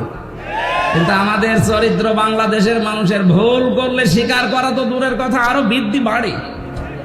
এই কথা বলেন না কেন? এখনো পর্যন্ত যারা এই 5 আগস্টের সাথে জড়িত, এত বড় গণহত্যার সাথে, এখনো অনেকে স্বীকার করতে রাজি না।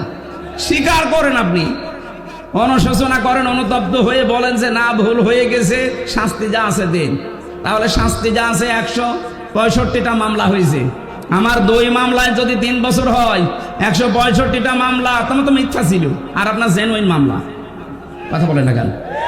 ডক্টর ইউনূস কয়েকদিন আগে ঘোষণা দেয়নি যে শুধু 5 আগস্টের বিচার না, 2006 অক্টোবর থেকে শুরু করে 24-এর 5 আগস্ট পর্যন্ত যা হয়েছে সব বিচার আমরা করব। আর আমরা মামলা আমরা দেখতে পাচ্ছি এইভাবেই মামলা হয়েছে। সুতরাং 165টা মামলার যদি 1.5 বছর করেও শাস্তি হয়, কতদিন হতে পারে আপনি বলেন? আমার মনে হয় আপনি কব্বরে চলে যাবেন, এরপরে আবার জীবিত হবেন, এরপর আবার কব্বরে যাবেন। আমি মকিম গাজীকে পেয়েছিলাম জেলখানায়, বললাম ভাই কয় বছর আপনার জেল? বলছে 160 বছর। 160 বছর ওর জেল, ওর হায়াত আছে অতদিন, ও কব্বরে চলে যাবে না, আবার জীবিত হবে, আবার জেলে যাবে, তারপরও শোধ হবে কিনা আল্লাহ জানে। তা আপনি যা করেছেন যদি সত্যিই অনুশোচনা আসে আপনার ভেতরে, আমি যেমন ভুল করেছিলাম আমি স্বীকার করলাম, আপনি ভুল করেছেন বলেন যে হ্যাঁ এই যে 3,732 জন মানুষ হত্যার সাথে আমি জড়িত, আমার নির্দেশেই 6 সাল থেকে আরম্ভ হয়েছে, বলেন না কেন, অসুবিধা কি? কারণ আপনি তো বলেছিলেন লোকে বইটা নিয়ে আসো, এরা তো আর এমনি যেতে চায়নি, আপনি বলেছিলেন এরা নিয়ে গেছে, আপনি হুকুমের আসামি, এই কথা বলছে না কেন? এটাকে আমি মিথ্যা বলছি, এরা সত্য, এরা একেবারে পানির মতো স্বচ্ছ দেখা যাচ্ছে।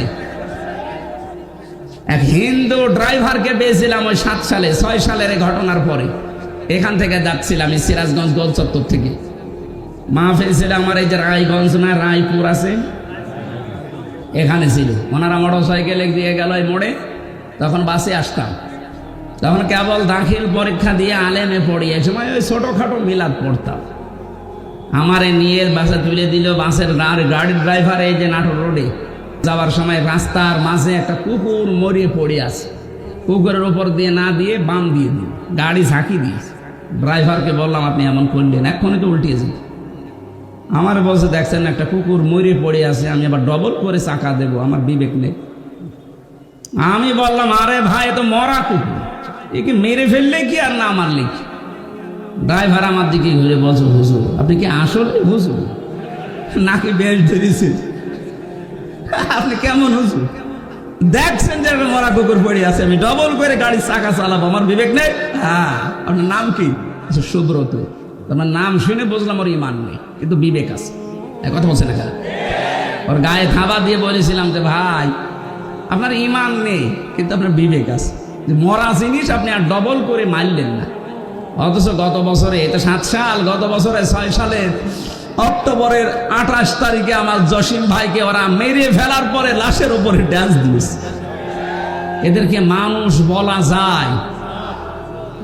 এখনো পর্যন্ত যারা বলছেন না কি হয়েছে কি হয়েছে, আপনার উপরে তো হয়নি। ওই জসিম যদি আপনার বাবা হয়তো আপনি টের পেতেন। কথা বলেন না কেন? যার কাছে যে অপরাধ আমরা করি তার কাছে যে স্বীকার করব, অনুশোচনা করব, অনুতপ্ত হব, এটা আমাদের আদি পিতা করেছিলেন, এই জন্য সে মাপ পেয়েছেন। শয়তান করে নাই, এই জন্য সে মাপও পায় না। হযরত আদম আলাইহিস সালাম বলেছিলেন রব্বানা যালামনা আনফুসানা, হে আল্লাহ আমার ভুল হয়ে গেছে, আমি জুলুম করে ফেলেছি, তুমি যদি আমার উপরে রহমত নাজিল না করো, আমাকে যদি মাফ না করো, তাহলে আমি ক্ষতিগ্রস্ত হয়ে যাব।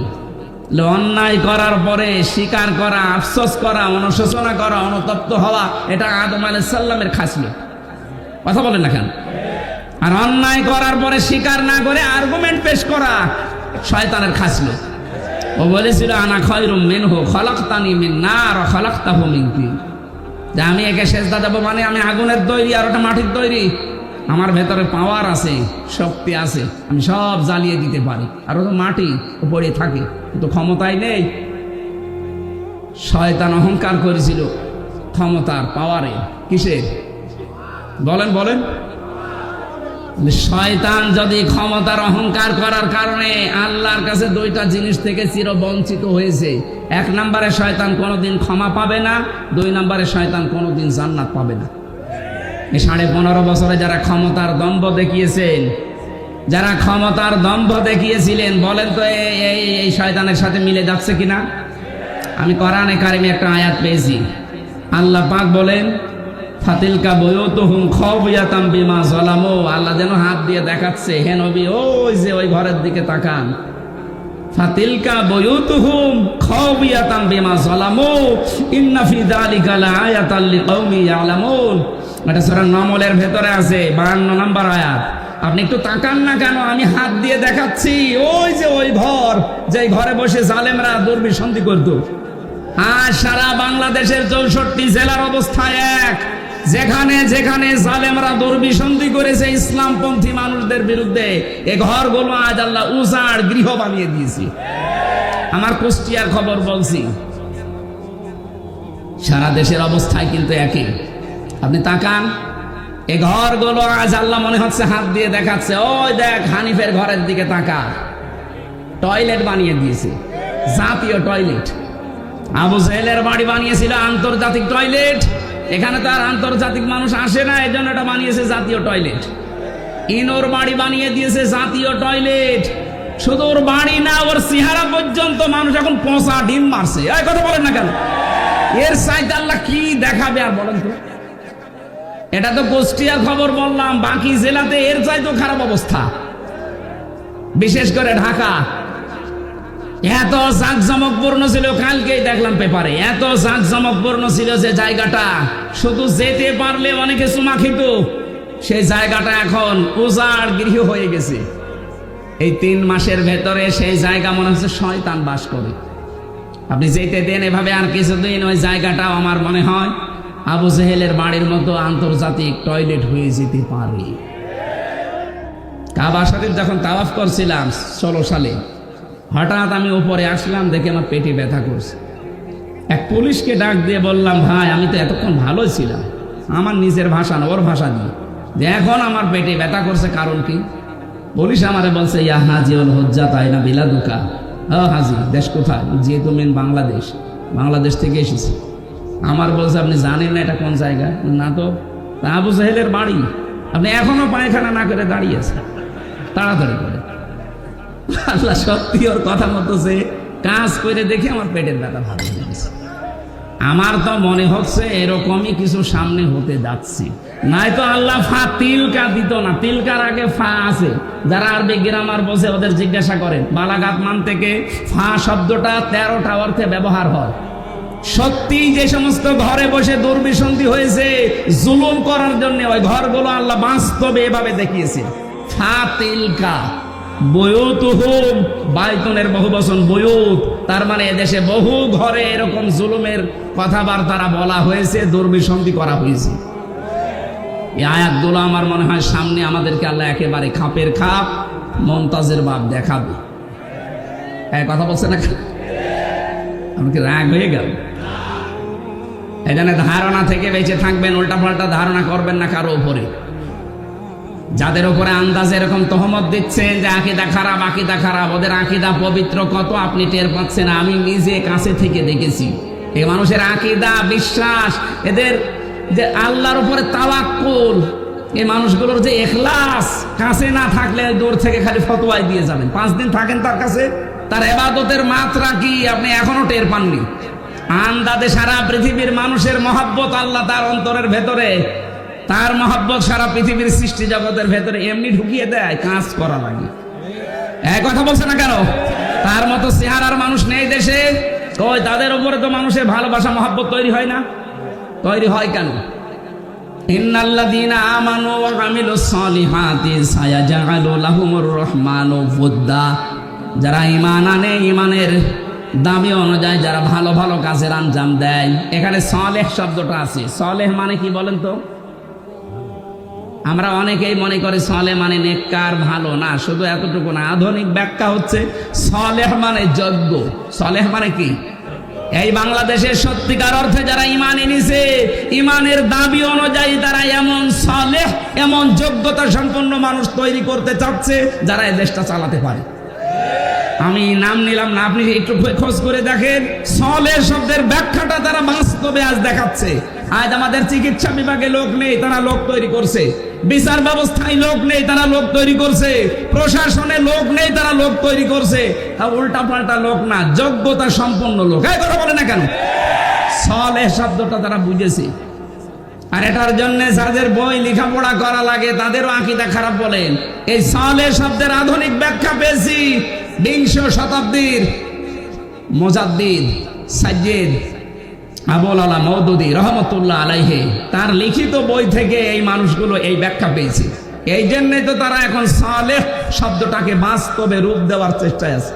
আমরা শুধু মসজিদের ইমাম ভালো এটা জানি, মাদ্রাসার মুহতামিম ভালো, অধ্যক্ষ ভালো জানি, কিন্তু আমরা চাই ডাক্তারও যেন রাজশাহীর ডাক্তার ফাতিমা সিদ্দিকার মতো হয়, ডাক্তার যেন ফরিদপুরের ডাক্তার শাহিন জর্দারের মতো হয়, ডাক্তার যেন খুলনার ডাক্তার মতিয়ার রহমানের মতো হয়। এইরকম ডাক্তার বানাতে চায় যোগ্য এবং সৎ। এই কথা বলেন না কেন?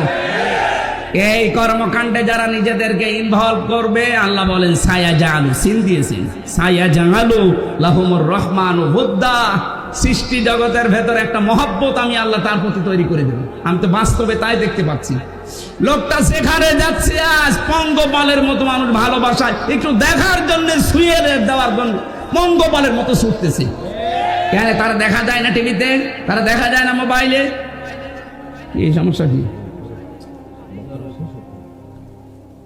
শেষ করে দেবো? এটা দেখেন কেন এখন? কমন সেন্স নেই আমার? কেন, কি সমস্যা কি? আপনি কথা শুনছেন না তাহলে?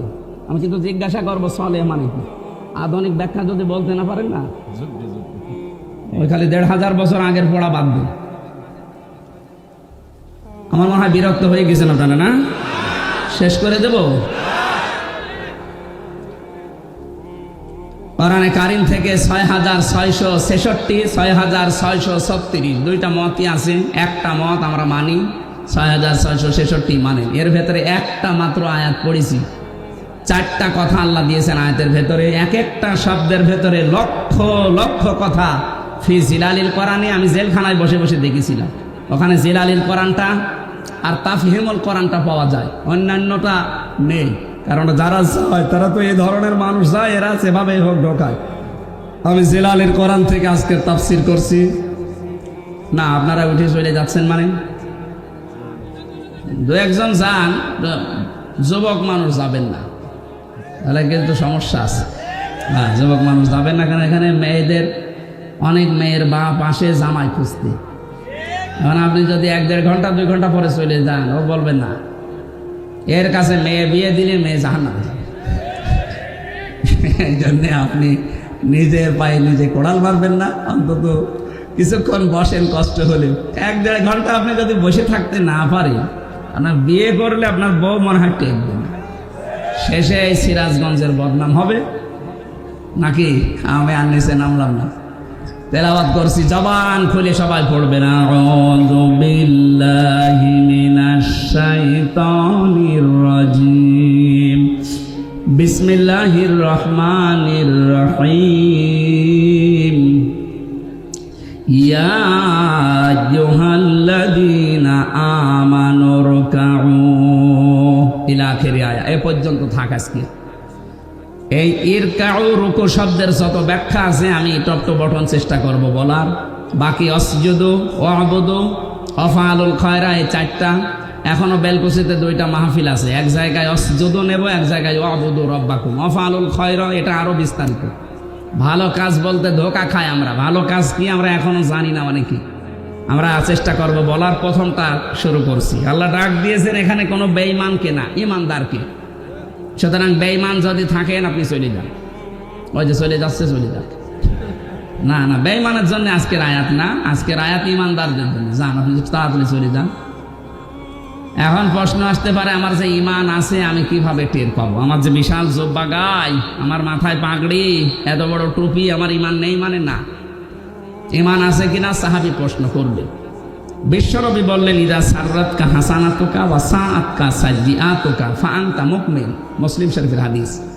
যখন তোমার ভালো কাজগুলো তোমাকে আনন্দ দেবে আর অন্যায় কাজ করলে ভেতর থেকে একটা বাধা আসবে, তখন বুঝবে তোমার ইমান আছে। আপনি এবার বলেন তো যে আপনার অন্যায় কাজ দেখলে আপনার কি ভেতর থেকে একটা বাধা আসে? না, আসে না। যাদের মোবাইলে বললাম উল্টাপাল্টা সিনেমা আছে, নভেল নাটক আছে, থিয়েটার আছে, যাদের উল্টাপাল্টা ছবি আছে, নিজে দেখলে আনন্দ লাগে, এই মুরব্বী দেখলে আপনার লজ্জা লাগে, তো এইরকম জিনিস থাকার পরেও আপনার মনে বাধা দেয় না, তাহলে আপনার ইমান থাকলো কি করে? বলেন না কেন? এই জন্য বলছি বাড়ি যাওয়ার আগে দয়া করে ডিলিট করে দিন। আর এই নিয়ত করে যান যে যতদিন বেঁচে আছি যেটা দেখা যায় নেই চোখ দিয়ে, আমি মরে গেলেও দেখবো না। এক কথা বলেন না কেন? এটা শুধু আপনারা, আমার দরকার নেই। আমি সহ যারাই আছি অন্তত এই গোনা থেকে, চোখের এই গোনা থেকে আমরা আজকে মোবাইলটাকে পবিত্র রাখি। আমার এর ভেতরে আন্তর্জাতিক স্কলার যারা, বিশেষ করে ডক্টর নোমান আলী খান, ডক্টর জাকির নায়েক, আর আমার খুব বাংলাদেশের সাজ্জাদ কামাল উদ্দিন জাফরি হাফিজাহুল্লাহ, ওনার লেকচার আছে। বাকিটা আমার মেয়ের কয়েকটা ছবি আছে, অন্য কিছু আর নেই। আর আপনার মোবাইলে খালি পরিমণের ছবি। এরকম মোবাইল দেশে নেই, বাড়ি যাওয়ার আগে ডিলিট করে দেবেন। ভালো কাজ যাদের আনন্দ লাগে না, অন্যায় দেখলে যাদের ভেতর থেকে একটা বাধা আসে না, ওর জব্বা যত বড় হোক, ও যত বেলা জিকির করুক, ওর ঈমান নেই। আমি আশা করি এই ছোট্ট কথা আপনি বুঝতে ফেলেছেন। এবার আল্লাহ ইমানদারকে ডাক দিয়ে ঘোষণা দিচ্ছেন, ইরকাউ, রুকু করো। রুকু করো এ শব্দ বললে আমরা বুঝি এভাবে মাথা ঝোঁকানো না। রুকু শব্দের প্রধান অর্থ দুইটা। কোরআনে কারিমে এটা 42-43 নম্বর আয়াত সূরা বাকারা আছে, ওয়া আকিমুস সালাতা ওয়া আতুজ যাকাতা ওয়ারকাউ মা'আর রাকিঈন। আল্লাহ পাক বলেন নামাজ কায়েম করো, সম্পদ থাকলে যাকাত আদায় করো, আর রুকুকারীদের সাথে রুকু করো। তার মানে জামাতে হাজির হয়ে নামাজ পড়ো। এখানে রুকু মানে জামাতে হাজির হয়ে নামাজ পড়া, এক নাম্বার। দ্বিতীয় নাম্বার আমি পেয়েছি, এটা আছে সূরা মুমিনুনের ভেতরে। কোন মানুষ যদি রুকু সত্যিই করে না, সূরা জুমারের ভেতরে আছে 53, 54, 55 নাম্বার আয়াত। কোন মানুষ যদি সত্যিই রুকু করতে চায়, অবশ্যই সে মানুষের উচিত এই যে রুকু করলেন নামাজের জন্যে, রুকু করার জন্যে দাঁড়িয়ে গেলেন যে কাতারবদ্ধ হয়ে, ওয়ারকাউ মা'আর রাকিঈন, রুকুকারীদের সাথে রুকু করো, জামাতবদ্ধ হয়ে এই কাজটা করো। একা রুকু করার চাইতে জামাতে রুকু করলে 27 গুণ সওয়াব বেশি হয়। কয় গুণ? এই 27টা পয়েন্ট ওখানে লেখা আছে। আপনি এখানে আল্লাহর একটা বিধান মাত্র পালন করবেন, রুকু। কি পালন করবেন? এই রুকুটা পালন করার জন্য যখন দাঁড়িয়েছেন কাতারবদ্ধ হয়ে, একবারের জন্য মনের ভেতরে চিন্তা আসে যে আমার দুই দিকেই দাঁড়াবে জামাত ইসলাম। যদি বিএনপি, আওয়ামী লীগ, জাতীয় পার্টি, চরমনার কেউ দাঁড়ায়, পরে আমি পেছনে দিয়ে দেব। আসে মনের ভেতরে আসে? এখানে তো আসে না। এই শিক্ষাটা আপনার ব্যক্তি, পরিবার, সমাজ, রাষ্ট্রে নিয়ে যাওয়া লাগবে। এখানে আল্লাহর একটা বিধান পালন করার জন্য যেমন সবাই এক হয়ে গেছি, এখান থেকে বের হয়ে যে 27টা সওয়াব এমনি দেবে না, 27 গুণ সওয়াব এমনি পাওয়া যাবে না। 27টা শিক্ষা আল্লাহ দিতে চান। এই 27টা শিক্ষা আমার পরিবারের, সমাজে, রাষ্ট্রে আমি মিলাবো। এর নাম রুকু। এই রুকু যদি আজ বাংলাদেশে আমরা সত্যিই মেনে চলতে পারতাম, 27 গুণ সওয়াবের জন্য যারা এই ফজরের নামাজে কষ্ট করে উঠে শীতের সময় যান, এই 53 বছর সময় লাগার কথা ছিল না। রুকুটা বুঝলে 53 বছর আগেই এই দেশে রুকু রাষ্ট্রীয়ভাবে কায়েম হয়ে যেত। কারণ ওইটাই চাই আমরা। রুকু শুধু নিজে নিজে করবেন মানে, জামাতবদ্ধ হয়ে রুকু করেন। পরিবার, সমাজ, রাষ্ট্রে, সব জায়গায় আল্লাহর রুকু আপনি কায়েম করবেন। কোরআন পড়ার যে সমস্ত হকগুলো আছে তার ভেতরে দ্বিতীয় হক এইটা, মান ক্বারাআল কুরআনা ফাস্তাযহারাহু, যে ব্যক্তি কোরআন পড়ে আর কোরআনকে যারা বিজয়ী করার জন্য চেষ্টা চালায়। এজহার মানে শুধু প্রকাশ করা না, এজহার মানে শুধু স্পষ্ট করা না, এজহার মানে দাঁড় করানো, এজহার মানে কায়েম করা, এজহার মানে প্রতিষ্ঠা করা, এজহার মানে বিজয়ী করে দেখানো। 53 বছরে আজও আমরা রুকু করতে আসি, কিন্তু কোরআনে কারিমকে আজও বিজয়ী করতে পারিনি। কথা বলেন না কেন? এটা অনেকে রাজনীতি মনে করে আপনি দূরে থাকেন। কোন কারণে থাকেন আমি খুঁজে পাইনি। কোরআন পড়ছে সওয়াবের নিয়তি, অথচ কোরআনকে এজহার করার জন্য, বিজয় করার কোনো চিন্তা ভাবনা নেই। এগুলো বোঝাতে গেলেও বলে হুজুর এটা দুনিয়ার কাজ, রাজনীতি। এটা রাজনীতি হয় কি করে? ফাস্তাযহারাহু শব্দটা যারা বোঝে, অভিধান যারা বোঝে, আধুনিক অভিধান বেত্তা যারা লিখছে যে ফাস্তাযহারাহু মানে কোরআনকে যারা বিজয় করার চেষ্টা চালাবে, এই মানুষগুলো কোরআন পড়লে যে 4টা শর্ত আছে তাদের দ্বারাই আদায় হবে। কোরআন পড়তে হবে শুদ্ধ করে, কোরআন বুঝতে হবে, কোরআন নিজে মানতে হবে। 4 নাম্বার, কোরআন মানুষকে মানাতে হবে। এই জন্য আমরা যারা রুকু, আল্লাহর নির্দেশ, রুকু করতে চাই, এখন থেকে রুকু করলে যেহেতু 27 গুণ সওয়াব হয় রুকুকারীদের সাথে রুকু করলে, এই 27 গুণ সওয়াব নিতে হলে পরিবার, সমাজ, রাষ্ট্রে 27টা শিক্ষা মেলানোর দরকার আছে না নেই? পরিবারের শিক্ষা কির উপর? সম্মানিত মা বোন যারা এসেছেন, দেখলাম বহু মহিলা বসে আছে বিভিন্ন জায়গায়। মা বোনদের রুকু হচ্ছে শুধুমাত্র মাজা ঝুঁকিয়ে না, এটাই শেষ না। আপনি 4টা কাজ করবেন দুনিয়াতে: নামাজ পড়া, রোজা রাখা, আর কালো বোরকা পরলেই মনে করছেন আমি জান্নাত পেয়ে গেছি। জীবনও না। নেককার সৎ যোগ্য মহিলা জান্নাতের জন্য যোগ্যতা সম্পন্ন হওয়ার জন্য 4টা কাজ করা লাগবে। তিরমিজি শরীফ। 1 নম্বরে, ইদা নাজারা ইলাইহা সাররাতুহু, যখন আপনার স্বামী বাইরে থেকে এসে আপনার দিকে তাকাবে, স্বামীকে আনন্দ দেবেন। কথা বুঝতেছেন? এই শব্দটা আজ বাংলাদেশে নেই। স্বামী বাইরে থেকে এসে পরিবারে আনন্দ পায় না, এই জন্যেই বাধ্য হয়ে পরকীয়া প্রেম করে। দেখলেন? হ্যাঁ, এরা যে পায় না পরকীয়া প্রেম করে। সম্মানিতা মা বোনেরা, কার স্বামী জি বলেছে আপনি শুনতে পেয়েছেন? আজকে থেকে একটু বাড়িয়ে দেবেন আদরটা।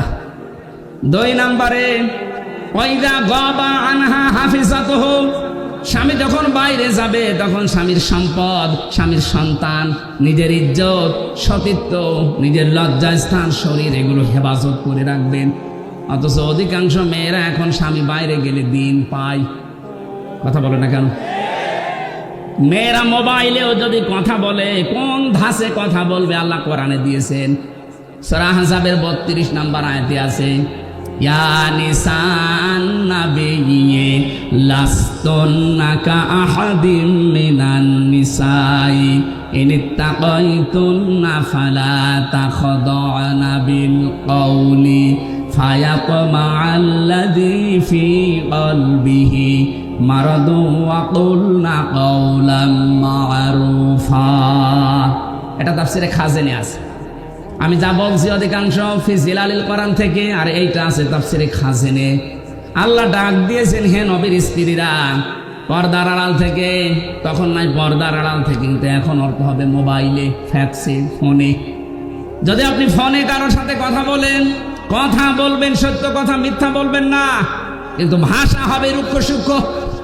গরম দিয়ে এমন ভাবে কথা বলবেন, ওই পারে যে আছে ওর মনের ভেতরে যদি গুড়ও থাকে, ওই এমনি তো অবাক করে নেব। কথা বলে না কেন? হ্যাঁ, শুধু 14 জন পুরুষ বাদ দিয়ে, 14 জন পুরুষ যাদের সাথে আপনার বিবাহ করা হারাম, আপনার আপন ভাই, আপনার বাবা, আপনার বোনের ছেলে, আপনার ভাইয়ের ছেলে। আমি কথা বোঝাতে পারছি কিনা বলেন? এই 14 জন আছে সূরা নিসার 21-22 নম্বর আয়াতের তাফসীরে পাবেন। এই 14 জন পুরুষ মানুষ বাদ দিয়ে যদি কাবার ইমাম আব্দুর রহমান সুদাইসিও কল দেয়, আপনি কথা বলবেন সঠিক কথা, কিন্তু ভাষা এমন করবেন। কথা বুঝতেছেন? বলেন তো, স্বামী বাইরে গেলে এরকম করে মেয়েরা, আবার দিন পেয়েছে, এমন কায়দায় কথা বলে, ওই পাশে যে আছে ও মনে করে কাজ হচ্ছে। 2 দিন, 5 দিন, 1 মাস, 2 মাস পরে দেখা যাচ্ছে 2-3 সন্তানের মাকে নিয়ে উনি আল্লাহর রাস্তায় পালিয়ে গেছে। না, এটা করা যাবে না। 3 নম্বরে, 3 নাম্বারটা বলার জন্য আমি এর উপর ব্যাখ্যায় হাদিসটা নিয়ে এসেছি। এই ভালো করে শোনেন। অতুইনু আলা দীনি যাওজাতিহা, আপনার স্বামী যদি দ্বীনের কাজ করে, দিন প্রতিষ্ঠার কাজ করে, মানবতার পক্ষে কাজ করে, স্বামীকে সময় দেবেন, স্বামীকে ছাড় দেবেন, স্বামীকে উদ্বুদ্ধ করবেন। কিন্তু অধিকাংশ মেয়েরা এই লাইনে নেই। ওর স্বামী দিনের একামতে দিনের কাজ করে, দিন প্রচারে কাজ করে, মানবতার সেবা করে, ও আরো বাধা দেয়। আপনি নামাজ পড়ে রোজা রেখে কালো বোরকা পরে জান্নাত দিতে পারবেন না। 4 নাম্বারটা হচ্ছে, স্বামী যেটা পছন্দ করে ওটা যদি জায়েজ হয়, জীবন থাকতে আপনাকে ওইটা মেনে নেওয়া লাগবে।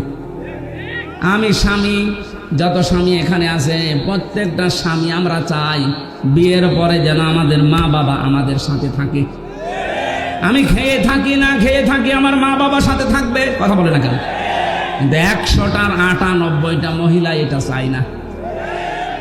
এটা চাই না তার কারণ আছে, একে শুধু পানি পড়া দেয় এর মা আর ওর বড় বোন, ওখান থেকে বারবার শুধু কান পড়া দেয়, আর কতদিন থাকবি, আলাদা হয়ে যা, এই কথা বলছে না।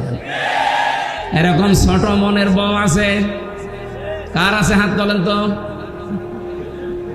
একজনের আছে। সম্মানিত ভাইরা, সম্মানিত মা বোনেরা, না আপনার রুকু হচ্ছে না। কিসের রুকু করেন আপনি? যে 4টা বললাম একটাও মেলাতে পারলেন না। আশা করছি এই 4টা কথা মেনে নেবেন। এই রুকু যদি এভাবে আমরা পয়েন্ট আকারে দুনিয়াতে করতে পারতাম, এই পৃথিবীর চিত্রই পাল্টিয়ে ফেলতে পারতাম। আর আমরা ওই রুকুই চাচ্ছি সামনে ইনশাআল্লাহ। আমি জেলে বসে মাওলানা মামুনুল হকের সাথেই ছিলাম। আমিরে জামাত ডাক্তার শফিকুর রহমান 4 দিন ছিলেন আমার সাথে। সেক্রেটারি জেনারেল অধ্যাপক মিয়া গোলাম পরোয়া প্রায় 1.5 বছর ছিলেন আমার পাশে। এই সমস্ত মানুষ থেকে বিশেষ করে জীবন্ত শহীদ এটিএম আজহারুল ইসলাম, এই মানুষটাকে আমি 3টা বছর, উনি ছিলেন ফাঁসির কন্ডেম ছেলে, মাঝে মাঝে আদর করে আমাকে বই পাঠাতেন, প্রোডাক্টিভ মুসলিম, মধ্যম পন্থা, এমন এমন সুন্দর সুন্দর বই, ওনার কাছে প্রায় 150-র উপরে বই আছে। আমাকে বলতেন, হামজা আমি তো বাইরে যেতে পারি না, তুমি যদি যেতে পারো এই কথাগুলো জাতিকে পড়ে পড়ে শোনাবা। আমি আয়াত থেকে মধ্যম পন্থা, প্রোডাক্টিভ মুসলিমের উপরে, বিশেষ করে মুক্তিপণ এই আয়াতের উপরে আমি সাবজেক্ট বানিয়েছি। সামনে সময় আসবে ইনশাল্লাহ আমরা বলবো। এই যে ওয়াসজুদু ওয়াবুদু ওয়াফআলুল খায়রা, প্রত্যেকটা শব্দ চিন্তা ভাবনা, প্রতিটি শব্দের ভেতরে লক্ষ লক্ষ কথা আছে। আমরা তাফসীর আকারে আবার সামনে কথা বলবো। আজকে তো মাহফিল 3টা চলছে, আমার শরীরও আর পারছে না, আর 1.5 ঘন্টা হয়ে গেছে। ওই যে লিখিত যে বইগুলো আছে, ওই গাড়ি দেখা যাচ্ছে, জেলখানায় বসে করেছিলাম 2 দিন আগে, একটা পাবলিশড হয়েছে, সৃষ্টি জগৎ নিয়ে লিখেছি, ওইটা যাওয়ার সময় নিয়েছেন। আল্লাহুম্মা আমিন। লা ইলাহা ইল্লা আনতা সুবহানাকা ইন্নী কুনতু মিনাজ জালিমিন। রব্বানা যালামনা আনফুসানা ওয়া ইল্লাম তাগফির লানা ওয়া তারহামনা লানাকুনান্না মিনাল খাসিরিন। রব্বুল আলামিন, চাতক পাখির মতো তোমার বান্দা